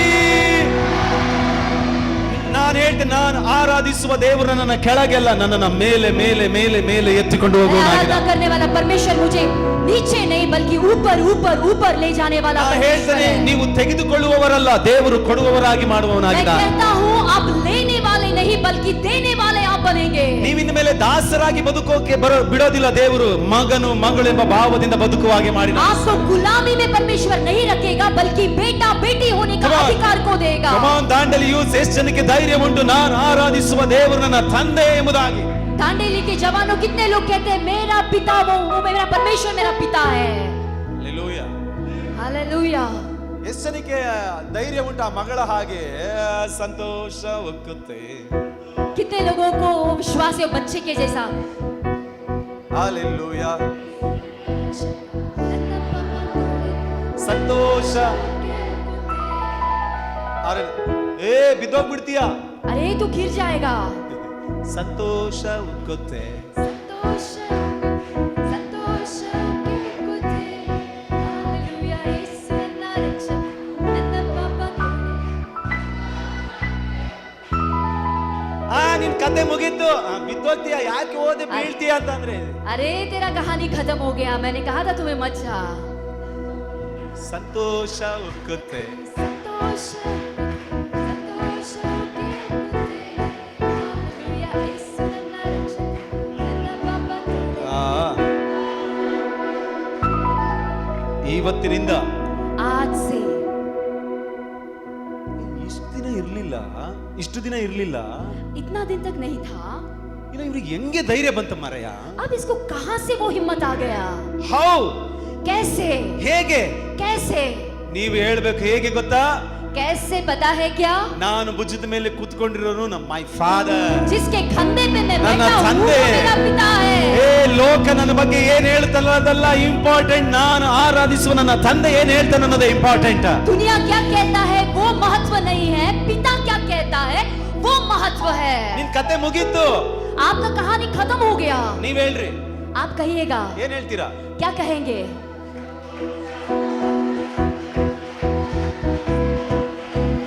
ಹಲ್ಲೆಲೂಯಾ. ನಾನು ಆರಾಧಿಸುವ ತಂದೆ ಇರುವ ತನಕ ನನ್ನನ್ನು ನೆಲಸಮ ಮಾಡ್ಲಿಕ್ಕೆ ಯಾರಿಗೂ ಆಸ್ಪದವನ್ನ ಕೊಡದ ತಂದೆಯಾಗಿದ್ದಾನೆ. अगर मेरा पिता है तो मुझे ओ बाबा, जमीन शकल समान राजी, करने यहाँ के से लिए रेखे किसी में भी वो ताकत नहीं है। ನಾನು ಹೇಳ್ತೇನೆ ಕೇಳಿಸ್ಕೊಳ್ರಿ. मैं कहता हूँ सुन लीजिएगा, ಸೈತಾನ ನಿನ್ನನ್ನು ಆಳ್ವಿಕೆ ಮಾಡೋದಲ್ಲ. शैतान को हम ऐसा करना नहीं। ಸೈತಾನ ನಿನಗೆ ದೇವರು ನಿನ್ನನ್ನು ದೇವರಾಗಿ ಮಾಡಿಬಿಡ್ತಾರೆ. ಅರ್ಥ? ಸಾರಿ ಸ್ಪೀಡಾಗಿ ಹೇಳ್ಬೇಡ. ಒಂದು ಕೆಲಸ ಮಾಡ್ರಿ, ನೀವು ಹೇಳ್ರಿ, ನಾನೀಗ ಏನು ಹೇಳ್ತೀನಿ ಅನ್ನೋದನ್ನ ಹೇಳ್ರಿ. ಸೈತಾನ್ ಇದನ್ನಲ್ಲ, शैतान जो है ಅವನು ನಿಮ್ಮನ್ನ ಆಳ್ವಿಕೆ ಮಾಡೋದಲ್ಲ, वो आपके ऊपर हुक्म चलाना नहीं, ಅವನು ನಿಮ್ಮ ಮೇಲೆ ಅಧಿಕಾರವನ್ನ ಚಲಾಯಿಸೋದಲ್ಲ. आपके ऊपर अधिकार वो चलाना नहीं। ದೇವರು ಯೇಸು यीशु मसीह ನನ್ನನ್ನ ನಿನ್ನನ್ನ आपको और मुझे ಅವರಿಗಳಿಗೇನೆ ದೇವರಾಗಿಟ್ಟು ಬಿಡ್ತಾರೆ ಅಂತ ಹೇಳ್ತಿದ್ದೇನೆ. उनके लिए परमेश्वर बना के रख देता है। ಧೈರ್ಯ ಇದೆಯಾ? हिम्मत है? ಹಲೋ, हिम्मत है? ಯೂತ್ಸ್ ಇದೆಯಾ? ಧೈರ್ಯ ಇದೆಯಾ? जवानों हिम्मत है? ಎಷ್ಟು ಜನಕ್ಕೆ ಧೈರ್ಯ ಉಂಟು? ನಾನು ಆರಾಧಿಸುವ ತಂದೆ ನನ್ನನ್ನ ಕೈ ಬಿಡದ ತಂದೆ. कितने लोगों को हिम्मत है मेरा परमेश्वर मेरा हाथ नहीं छोड़ेगा? Come on, ಎಲ್ಲರೂ ಸಂತೋಷ. ಹೇ, संतोष हालेलुया यीशु ನನ್ನ ರಕ್ಷಕ ನನ್ನ ಪಾಪ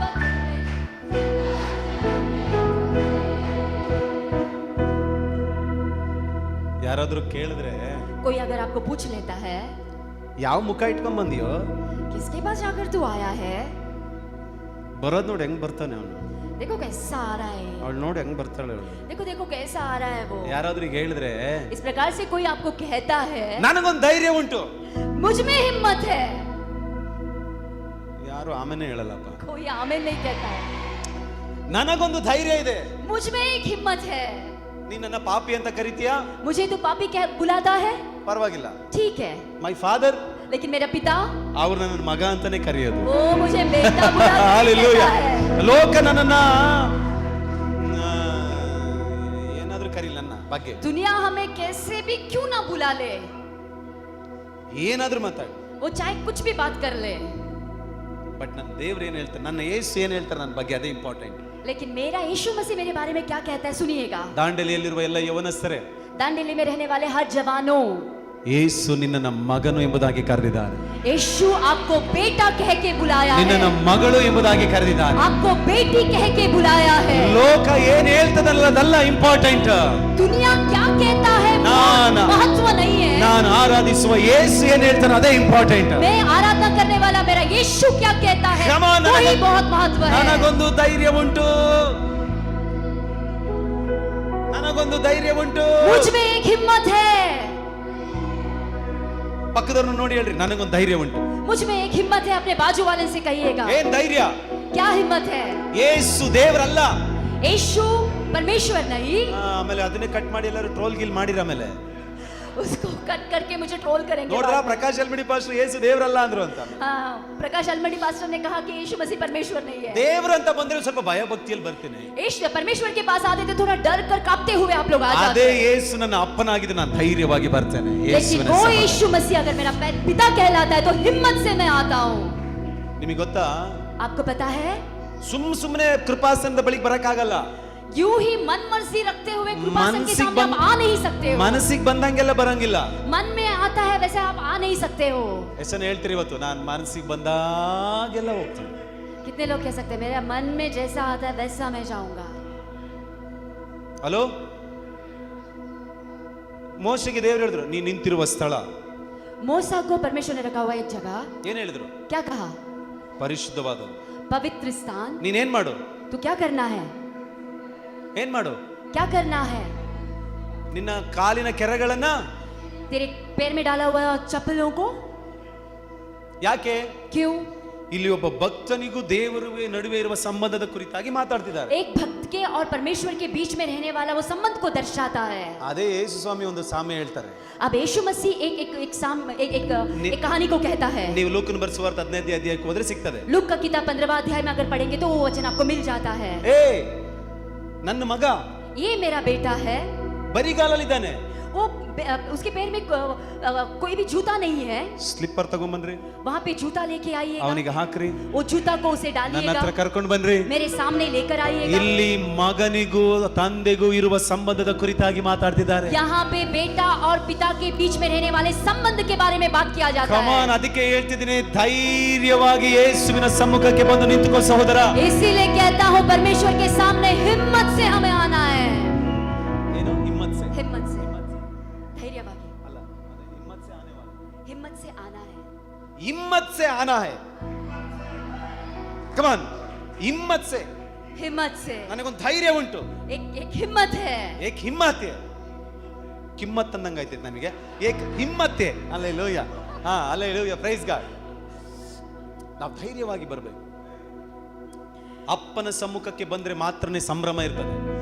पिता के पास जब आते तभी बहुत ज्यादा वहाँ पे एक समारंभ होता है. ದೇವರು ಅಂತ ಬಂದ್ರೆ अगर कुछ ऐसा समझ के हम लोग आ जाएंगे तो ಸಂತೋಷ ಉಕ್ಕುತ್ತೆ, ಸಂತೋಷ ಉಕ್ಕುತ್ತೆ, ಸಂತೋಷ.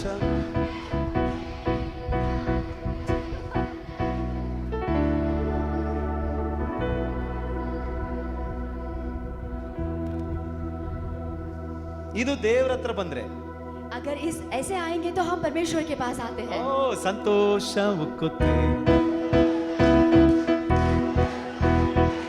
ಇದು ಅಪ್ಪನ ಸಮ್ಮುಖದಲ್ಲಿದ್ರೆ ऐसा हम पिता के पास आते हैं. ಎಷ್ಟು ಜನಕ್ಕೆ ಅರ್ಥ ಆಯ್ತು? ಅರ್ಥ ಆದವ್ರಿಗೆ ತಕ್ಕಂತೆ ಒಂದು ಆಮೇನ್. कितने लोगों को समझ आ गया? आमीन कहिएगा. ದೇವರು ಅಂತ ಬಂದ್ರೆ परमेश्वर बोलकर अगर आते हैं, ಸ್ವಲ್ಪ ಮನಸ್ಸಿಗೆ ಬಂದಂಗೆಲ್ಲ ಬರಂಗಿಲ್ಲ. मन में जैसा आता है वैसा नहीं आ सकते हैं. ಅಪ್ಪ ಆದ್ರೆ अगर पिता है तो ಮನಸ್ಸಿಗೆ ಯಾವಾಗೆಲ್ಲ ಬರ್ತದ ಅವಾಗೆಲ್ಲ मन में ಸಂತೋಷ जैसा आता ಉಕ್ಕುತ್ತೆ. है वैसा हम आ सकते हैं. ಏನ್ ಮಾಡ್ತೀರಾ? अब क्या करते हो? ಏನ್ ಮಾಡ್ತೀರಾ? ಬಾಯ್ದಲ್ಲಿ ಬರ್ಬೇಡ್ರಿ. डर से मत आइएगा. ದೇವ್ರು ಕಡಿತಾನೆ, ಬಡಿತಾನೆ, ಹೊಡಿತಾನೆ, ಚಚ್ಚಾಕ್ತಾನೆ, ಇವೆಲ್ಲ ಪ್ರಸಂಗಗಳು ಕೇಳಿ. परमेश्वर मार डालेगा, काट डालेगा, वो हमें हमें नाश कर देगा, ऐसा मत सोचिएगा. ಅವ್ರು ಎಷ್ಟು ಒಳ್ಳೆಯವರು ಅಂತ ಗೊತ್ತಾ? वो कितना भला परमेश्वर है आपको पता है?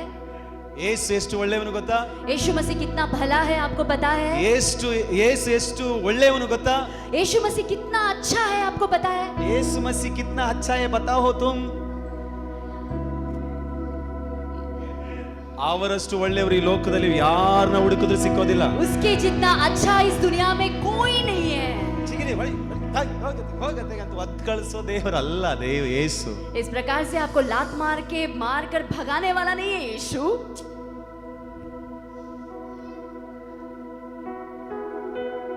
ಅವರಷ್ಟು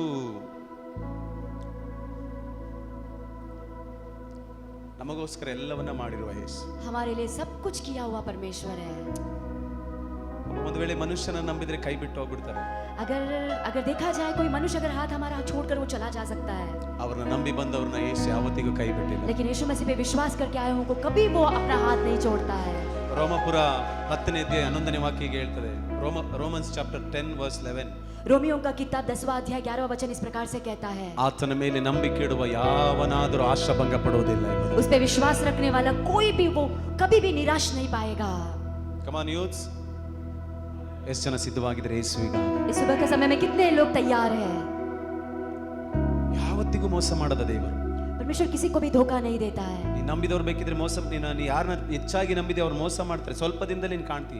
अगर किसी के ऊपर ज्यादा विश्वास कर लेते तो थोड़ा दिन ही उसका विश्वास योग्यता दिखाई देगा, उसके बाद आप धोखा पा लेंगे. ನೀನು ಯಾವ್ದ್ರ ಮೇಲೆ ಭರವಸೆ ಇಟ್ಟಿದೆಯೋ ಅದು ನಿನಗೆ ಮೋಸ ಮಾಡ್ತದೆ. जिस पे भरोसा रखे वो धोखा दे सकता है, ಬಟ್ ಮೋಸ ಮಾಡದ ಒಬ್ಬ ಕರ್ತನಿದ್ದಾನೆ. लेकिन धोखा न देने वाला केवल एक ही इंसान है. ಅವರು ಯೇಸು. वो हमारा यीशु मसीह. ಅವರು ನನ್ನ ತಂದೆ. वो हमारे लिए है. ಅವರು ಮೈ ಡ್ಯಾಡಿ. वो मेरा पिता है. ನನ್ನ ತಂದೆ. वो मेरा पिता है. ಅವ್ರು ಯಾವತ್ತಿಗೂ ಮೋಸ ಮಾಡೋದಿಲ್ಲ. वो कभी भी हमें धोखा नहीं देता. ಎಷ್ಟು ಜನ ಸಿದ್ಧವಾಗಿದ್ರೆ ಯೂತ್ಸ್? कितने लोग सुन रहे जवान?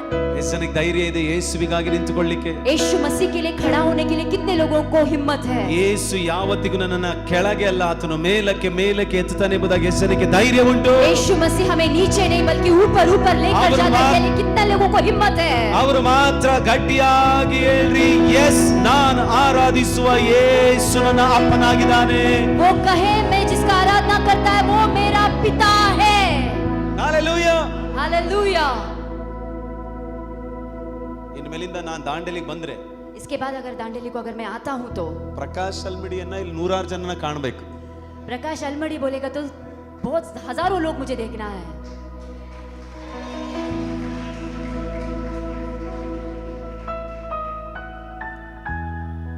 ಹಲ್ಲೆಲೂಯಾ.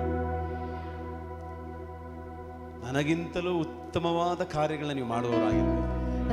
उतना परमेश्वर के लिए बहुत अच्छा कार्य करने वाले हमें बनना है. ನಂತರ ಆಗ್ಬೇಡ್ರಿ, मेरे जैसा मत बनिएगा. ನನಗಿಂತಲೂ ಇನ್ನೂ ಒಂದು ಅಷ್ಟು ಮಟ್ಟಿಗೆ ಬೆಳೆಯುವಂತ ಒಂದು ಅನಾಯಿಂಟಿಂಗ್ ಅನ್ನ ಕರ್ತ ನಿಮಗೆ ಕೊಟ್ಟು ನಡೆಸಿ.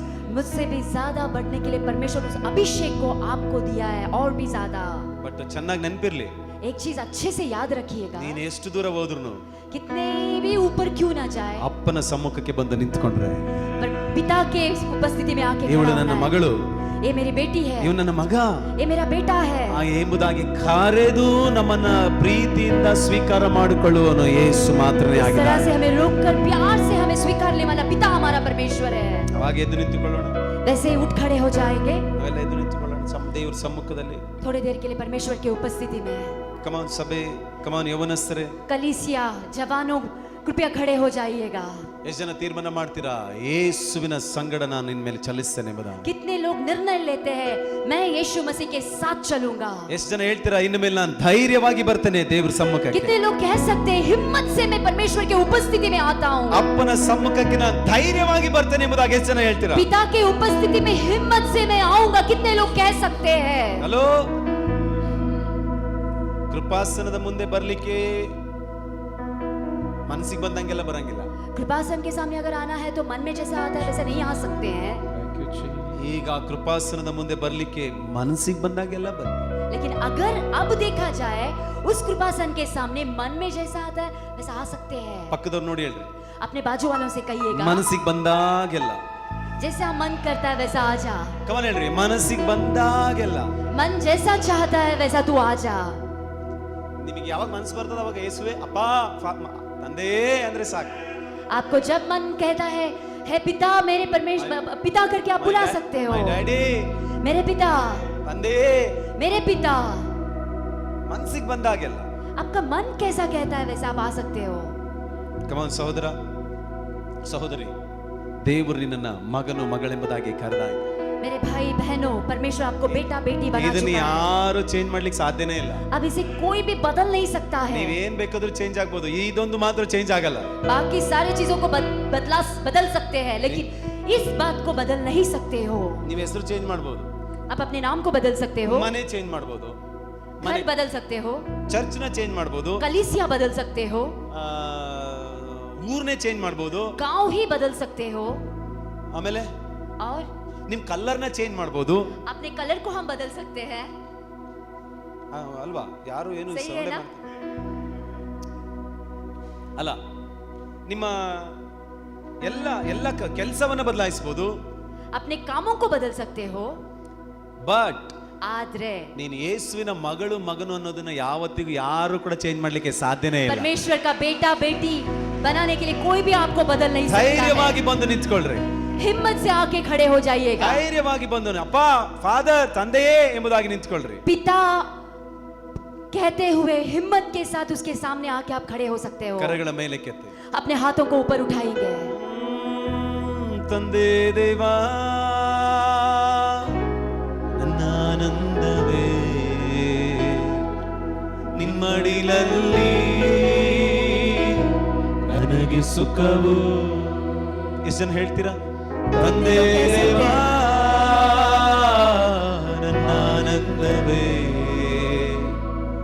ನಿಮ್ಮಡಿಲಲ್ಲಿ ನನಗೆ ಸುಖವು. ನನ್ನ ಪ್ರಾಣ ಸ್ನೇಹಿತನೇ ನಿನ್ನ ಸನ್ನಿಧಿ ಪರಿಮಳವೇ ಸಿಹಿ ಜೇನಿಗಿಂತ ನಿನ್ನ ಪ್ರೀತಿಯಷ್ಟು ಮಧುರ ನನ್ನ ಪ್ರಾಣ ಸ್ನೇಹಿತನೇ ನನ್ನ ಕಡೆ ಒಂದು ಕಡೆ ಸನ್ನಿಧಿ ಒಂದೇ ನಿಮಿಷ 1 मिनट ನಿಮಗೆ ಯಾವತ್ತಿಗೂ ಕೂಡ आपको कभी भी ಯಾವತ್ತಾದ್ರೂ कभी तो ನಿನಗೆ ಸೇವೆ ಮಾಡ್ಲಿಕ್ಕೆ ಯೋಗ್ಯತೆ ಇಲ್ಲ आपको सेवकाई करने का कोई योग्यता नहीं है ನೀನ್ ಸುವಾರ್ತೆ ಹೇಳಲಿಕ್ಕೆ ಯೋಗ್ಯತೆ ಇಲ್ಲ सुसमाचार को प्रचार करने का योग्यता नहीं है ಆರಾಧನೆ ಮಾಡ್ಲಿಕ್ಕೆ ಯೋಗ್ಯತೆ ಇಲ್ಲ आराधना करने के लिए योग्यता नहीं है ನಿನಗೆ ಯಾವ ಕೆಪಾಸಿಟಿ ಇಲ್ಲ आप में किसी भी प्रकार का कैपेसिटी नहीं है ಏನ್ ಗೊತ್ತಿದೆ ನಿನಗೆ ಏನ್ ಗೊತ್ತಿದೆ ನಿನಗೆ आपको क्या मालूम है ಯಾರಾದ್ರಿಗೆ ಕೇಳಿದ್ರೆ अगर कोई आपको ऐसा पूछ लेता ನಂಗೆ है ಏನು ಗೊತ್ತಿಲ್ಲ मुझे कुछ नहीं मालूम ನನ್ನ ತಂದೆ ಮಾತ್ರ ನನಗೆ ಗೊತ್ತು मुझे मेरे पिता केवल मेरा पिता मुझे मालूम है ಅಷ್ಟು ಸಾಕು उतना काफी है ಕ್ರಿಸ್ತಿಯ ಜೀವಿತದಲ್ಲಿ ನಾನು ಬೆಳೀತಾ ಬರುವಾಗ मैं यीशु मसीह में जब मैं बढ़ता हुआ मैं जब आ रहा था ಏನಂದ್ರೆ ಏನು ಗೊತ್ತಿರಲಿಲ್ಲ मुझे कुछ यानी कि कुछ भी नहीं मालूम था ನಾವು ಹಾಡು ಹಾಡ್ತೀವಿ ಅಂತ ಗೊತ್ತಿಲ್ಲ ನನಗೆ मुझे मालूम नहीं मैं गाना भी गा सकता हूँ गीत गा सकता हूँ ಹಾಡು या नहीं। ಬರಿತೀವಿ ಗೊತ್ತಿಲ್ಲ या गीत में लिख सकता हूँ ये भी मुझे नहीं मालूम है ಹೋಗಿ ಸೇವೆ ಮಾಡ್ತೀವಿ ಅಂತ ಗೊತ್ತಿಲ್ಲ या फिर इस प्रकार से जाके सेवकाई करूंगा ये भी मुझे मालूम नहीं ಒಬ್ಬ ಸಭಾಪಾಲಕನಾಗಿ ಸೇವೆ ಮಾಡ್ತೀವಿ ಯಾವ್ದು ಐಡಿಯಾನೇ ಇಲ್ಲ ನನಗೆ एक पासवान बन के मैं सेवकाई कर लूंगा ये भी मुझे नहीं मालूम था ಏ ನಿಂಗೆ ಏನ್ ಗೊತ್ತಿದೆ ಬಾ ಸೈಡಿಗೆ ಅಂತ ऐसा कहते थे तुझे क्या मालूम है तू बाजू हट जा ಏ ಹೋಗು ಒಂದು ಕತ್ತೆ ಹೋದ್ರೆ 4 ಕುದುರೆ ಬರ್ತವೆ ಅಂದ್ರು ಒಂದು ಕತ್ತೆ ಹೋದ್ರೆ 4 ಕುದುರೆ ಬರ್ತವೆ अगर एक गधा चला जाता है कल एक घोड़ा आ जाता है ನನಗೆ ಹೇಗೆ ऐसा पास्टर को कहा था ಏ ಹೋಗ ಒಂದು ಕತ್ತೆ ಹೋದ್ರೆ 4 ಕುದುರೆ ಬರ್ತದೆ अरे जा तू चला जा निकल आज गधा चला जाएगा तो कल घोड़ा आ जाएगा ನಾನು ಈ ಕಡೆ ತಿರುಗಿ ಹಿಂಗೆ ತಿರುಗಿ मैं इस प्रकार से घूमकर ಥ್ಯಾಂಕ್ ಯು मैंने कहा कि धन्यवाद ಈ ಕತ್ತೆ ये गधा ದೇವರಿಗೆ ಯೇಸು ಸ್ವಾಮಿಗೆ ಬೇಕಾಗಿದೆ यीशु मसीह को एक गधा चाहिए ನಮಗೆ ಯಾವ ಕೆಪಾಸಿಟಿ ಯಾವುದೇ ಸಾಮರ್ಥ್ಯ ಬೇಕಾಗಿಲ್ಲ हमें भी किसी भी तरह का कैपेसिटी या कोई किसी भी तरह का सामर्थ्य हमें नहीं चाहिए ನಮಗೆ ಎಲ್ಲವೂ ಗೊತ್ತಿಲ್ಲದೇನೆ ಇರೋದು ಒಳ್ಳೇದು हमें कुछ मालूम नहीं है वही बहुत अच्छा है ಲ್ಯಾಂಗ್ವೇಜಸ್ ಗೊತ್ತಿಲ್ಲದಿರೋದು ಒಳ್ಳೇದು हमें भाषा नहीं मालूम है बहुत अच्छा है ಎಲ್ಲವೂ ಗೊತ್ತಿಲ್ಲದೆ ಇರೋದು ಒಳ್ಳೇದು कुछ भी हमें मालूम नहीं बहुत अच्छा है ಯಾಕೆ ಗೊತ್ತಾ क्यों पता है ತಂದೆ ಒಬ್ಬ ಗೊತ್ತಿದ್ರೆ ಸಾಕು ನಿನಗೆ पिता अगर हमको मालूम है तो काफी है ಅವರೇ ಎಲ್ಲ ನೋಡಿಕೊಡ್ತಾರೆ वो सब कुछ देख लेगा ಯಾವಾಗ ಏನ್ ಬೇಕು ಎಲ್ಲ ಅವರೇ ಕೊಡ್ತಾರೆ जब जो चाहिए वो दे देगा ದಾಂಡೇಲಿ ಇರುವ ಎಲ್ಲ ಯೂತ್ಸ್ಗೆ ಎನ್ಕರೇಜ್ ಮಾಡ್ತೇನೆ दांडेली में रहने वाले हर एक जवान को मैं उत्तेजित करना चाहता हूँ ನಿಂಗೆ ಏನು ಗೊತ್ತಿಲ್ಲ ಅಂದ್ರೂ ಸಂತೋಷ ಪಡು आपको कुछ भी नहीं मालूम है फिर भी खुशी मनाइएगा ಆದ್ರೆ ನೀನ್ ನಿಂತಿರುವ ಸ್ಥಳ ಮಾತ್ರ ನೀನು ಆರಾಧಿಸುವವನು ಮಾತ್ರ ನನ್ನ ತಂದೆ ಎಂಬುದನ್ನ ಯಾವತ್ತಿಗೂ ಮರಿಬೇಡ लेकिन जहाँ तू खड़ा है जिसको तू आराधना कर रहा है उस पिता को कभी तू भूल मत ಅವರು ಎಲ್ಲವನ್ನ ನೋಡಿಕೊಳ್ತಾರೆ वो सब कुछ दे देगा ಕರಗಳ ಮೇಲಕ್ಕೆ हाथों को उठाइएगा ಎಲ್ಲರೂ ಕರಗಳ ಮೇಲಕ್ಕೆ हर कोई हाथों को उठाइएगा ಸಂಪೂರ್ಣವಾಗಿ ಒಪ್ಪಿಸಿಕೊಟ್ಟವರಾಗಿ पूरे संपूर्ण तरीके से हम परमेश्वर के हाथों में देते हुए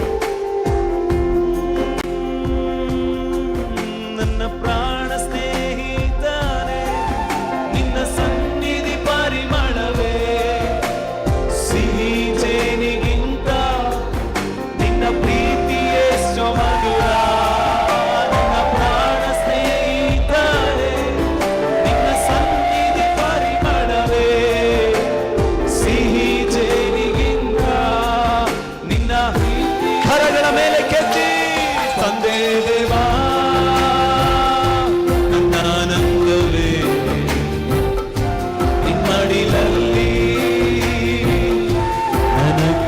ಯವನಸ್ಥನೇ ಹೇಳು ತಂದೆ ದೇವಾ ನನ್ನ ಆನಂದವೇ ನಿಮ್ಮಡಿಲಲ್ಲಿ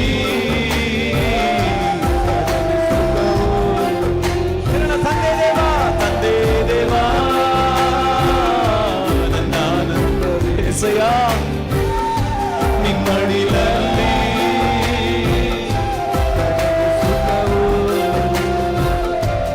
ತಂದೆ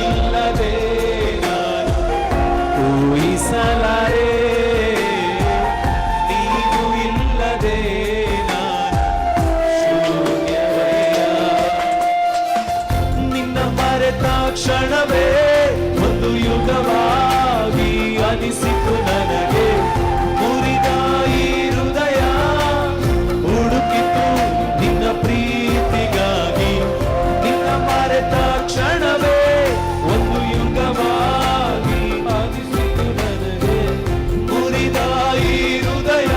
యేసయ్య, ಎರಡು ಕರಗಳನ್ನ ಚಾಚಿ ಹೇಳೋಣ. ನೀವೇ ನನ್ನ ಪ್ರಾಣಾಧಾರವು, ಆಧಾರವು, ನೀವೇ ನನ್ನ ಜೀವಾಧಾರವು. యేసయ్య, ನೀವೇ ನನ್ನ ಪ್ರಾಣಾಧಾರವು, ಆಧಾರವು, ನೀವೇ ನನ್ನ ಜೀವಾಧಾರವು. ಕಮಾನ್ ಯೌವನಸ್ಥನೇ ಹೇಳು, ನಿನ್ನೊಂದಿಗೆ ಜೀವನ, ನಿನ್ನೊಂದಿಗೆ ಜೀವನ, ಕಣ್ಣೀರಲ್ಲೂ ಸುಂದರ ಪಯಣ, ನಿನ್ನೊಂದಿಗೆ ಜೀವನ, ಕಣ್ಣೀರಲ್ಲೂ ಅಂದದ ಪಯಣ, ನಿನ್ನೊಂದಿಗೆ ಜೀವನ, ಕಣ್ಣೀರಲ್ಲೂ ಸುಂದರ ಪಯಣ, ನಿನ್ನೊಂದಿಗೆ ಜೀವನ, ಕಣ್ಣೀರಲ್ಲೂ ಅಂದದ ಪಯಣ. ಎರಡು ಕರಗಳ ನೇರವಾಗಿ ಚಾಚಿ, ನೀವೇ ನನ್ನ ಪ್ರಾಣಾಧಾರವು, ಆಧಾರವು, ನೀವೇ ನನ್ನ ಜೀವಾಧಾರವು. ತಂದೆ ದೇವ, ನೀವೇ ನನ್ನ ಪ್ರಾಣಾಧಾರವು, ಆಧಾರವು, ನೀವೇ ನನ್ನ ಜೀವಾಧಾರ. ಹೇಳಿ ಗಟ್ಟಿಯಾಗಿ ಕೂಗಿ, ತಂದೆ ದೇವ, ತಂದೆ ದೇವ, ನನ್ನ ಆನಂದವೇ యేసయ్య, ನಿಮ್ಮಡಿಲಲ್ಲಿ ನನಗೆ ಸುಖವು. ತಂದೆ ದೇವ, ರೇಖೆ ಚಲೆ ರೇವಾನ ಬಾಸೆ ಕೆಟೆಲ ರವಿ, ಓ ರನವನ ದಿಯ ತೆಲೆ ತೆಲೆ ಮಾಮಾ, ನನಗೆ ಸುಖವು ನಿಮ್ಮಡಿಲಲ್ಲಿ, ನನಗೆ ಸುಖವು ನಿಮ್ಮಡಿಲಲ್ಲಿ, ನನಗೆ ಸುಖ. ಒಂದು ಗಟ್ಟಿಯಾಗಿ ಕರಗಳನ್ನ ತಟ್ಟಿ ಆ ತಂದೆಯಾದ ದೇವರಿಗೆ ಕಮಾನ್ ಕಮಾನ್ ಕಮಾನ್ ಕಮಾನ್, ಪೂರ್ಣ ಬಲದಿಂದ, पूरे बल से, ಪೂರ್ಣ ಬಲದಿಂದ पूरे बल से ಯೇಸುವಿಗೆ ಹೇಳ್ರಿ, ಅಪ್ಪ ತಂದೆಯೇ. हम कहेंगे यीशु मसीह को पिता परमेश्वर. ಕರ್ತನೇ, ನಿನ್ನ ಸಮ್ಮುಖದಲ್ಲಿ ನಿಂತಿರುವ ನಿನ್ನ ಮಕ್ಕಳನ್ನ ಮನಸಾರೆ ನಾನು ಆಶೀರ್ವದಿಸ್ತೇನೆ. परमेश्वर तेरे उपस्थिति में खड़े हुए तेरे बच्चों को दिल से मैं उन्हें आशीर्वाद करता हूँ. ಭಯದಿಂದ ಅಲ್ಲ ಕರ್ತನೆ, हिम्मत से परमेश्वर, ಭಯದಿಂದ ಅಲ್ಲ, डर से नहीं, ದಾಸನ ಭಾವದಿಂದ ಅಲ್ಲ, एक गुलामीपन से नहीं, ಮಗನು ಮಗಳೆಂಬ ಭಾವದಿಂದ, बेटा बेटी उस मनोभाव से. ನಿನ್ನ ಸಮ್ಮುಖದಲ್ಲಿ ಯಾವಾಗ್ಲೂ ಇವರು ಹೀಗೆ ಜೀವಿಸುವಂತೆ ನೀನು ಸಹಾಯ ಮಾಡಿ ನಡೆಸು. इस प्रकार से तेरे उपस्थिति में हमेशा जीने के लिए तू इन्हें मदद कर पिता. ಅದು ಧೈರ್ಯವಾಗಿ ಬರ್ಲಿ ಕರ್ತನೆ, वो हिम्मत से आने के लिए, ಯಾವಾಗ್ಲೂ ಧೈರ್ಯವಾಗಿ ಬರ್ಲಿ, हमेशा वो हिम्मत से आने के लिए, ಧೈರ್ಯವಾಗಿಯೇ ಸೇವೆಯಲ್ಲಿ ಮುಂದೆ ಹೋಗಲಿ. हिम्मत से सेवकाई में आगे बढ़ने के लिए ಮನಸಾರಿ ನಾನು ಆಶೀರ್ವದಿಸ್ತೇನೆ. मैं दिल से इन्हें आशीषित ಈ करता हूँ. ವಾಕ್ಯದ ಆಶೀರ್ವಾದಗಳನ್ನು ಇವರು ಅನುಭವಿಸಲಿ. इन वचनों का आशीष इन पे उंडेला जाए. ಮಾನ ಪ್ರಭಾವ ನಿನಗೆ, ಮಾನ ಪ್ರಭಾವ ನಿನಗೆ, सब महिमा गौरव तुझे देते हैं. ಯೇಸುವಿನ ನಾಮದಲ್ಲಿ ಪರಲೋಕದ ತಂದೆ, यीशु मसीह के नाम से परमेश्वर पिता. ಆಮೆನ್. आमेन. ಗಟ್ಟಿಯಾಗಿ ಕರಗಳನ್ನ ತಟ್ಟಿ ದೇವರಿಗೆ ಸ್ತೋತ್ರ ಮಾಡೋಣ. God bless you all. ದೇವರು ನಿಮ್ಮನ್ನ ಹೆಚ್ಚಾಗಿ ಆಶೀರ್ವಾದ ಮಾಡಿ जोर से ನಡೆಸಲಿ. ताली बजाते हुए परमेश्वर का महिमा करते हैं. परमेश्वर आपको आशीषित करे.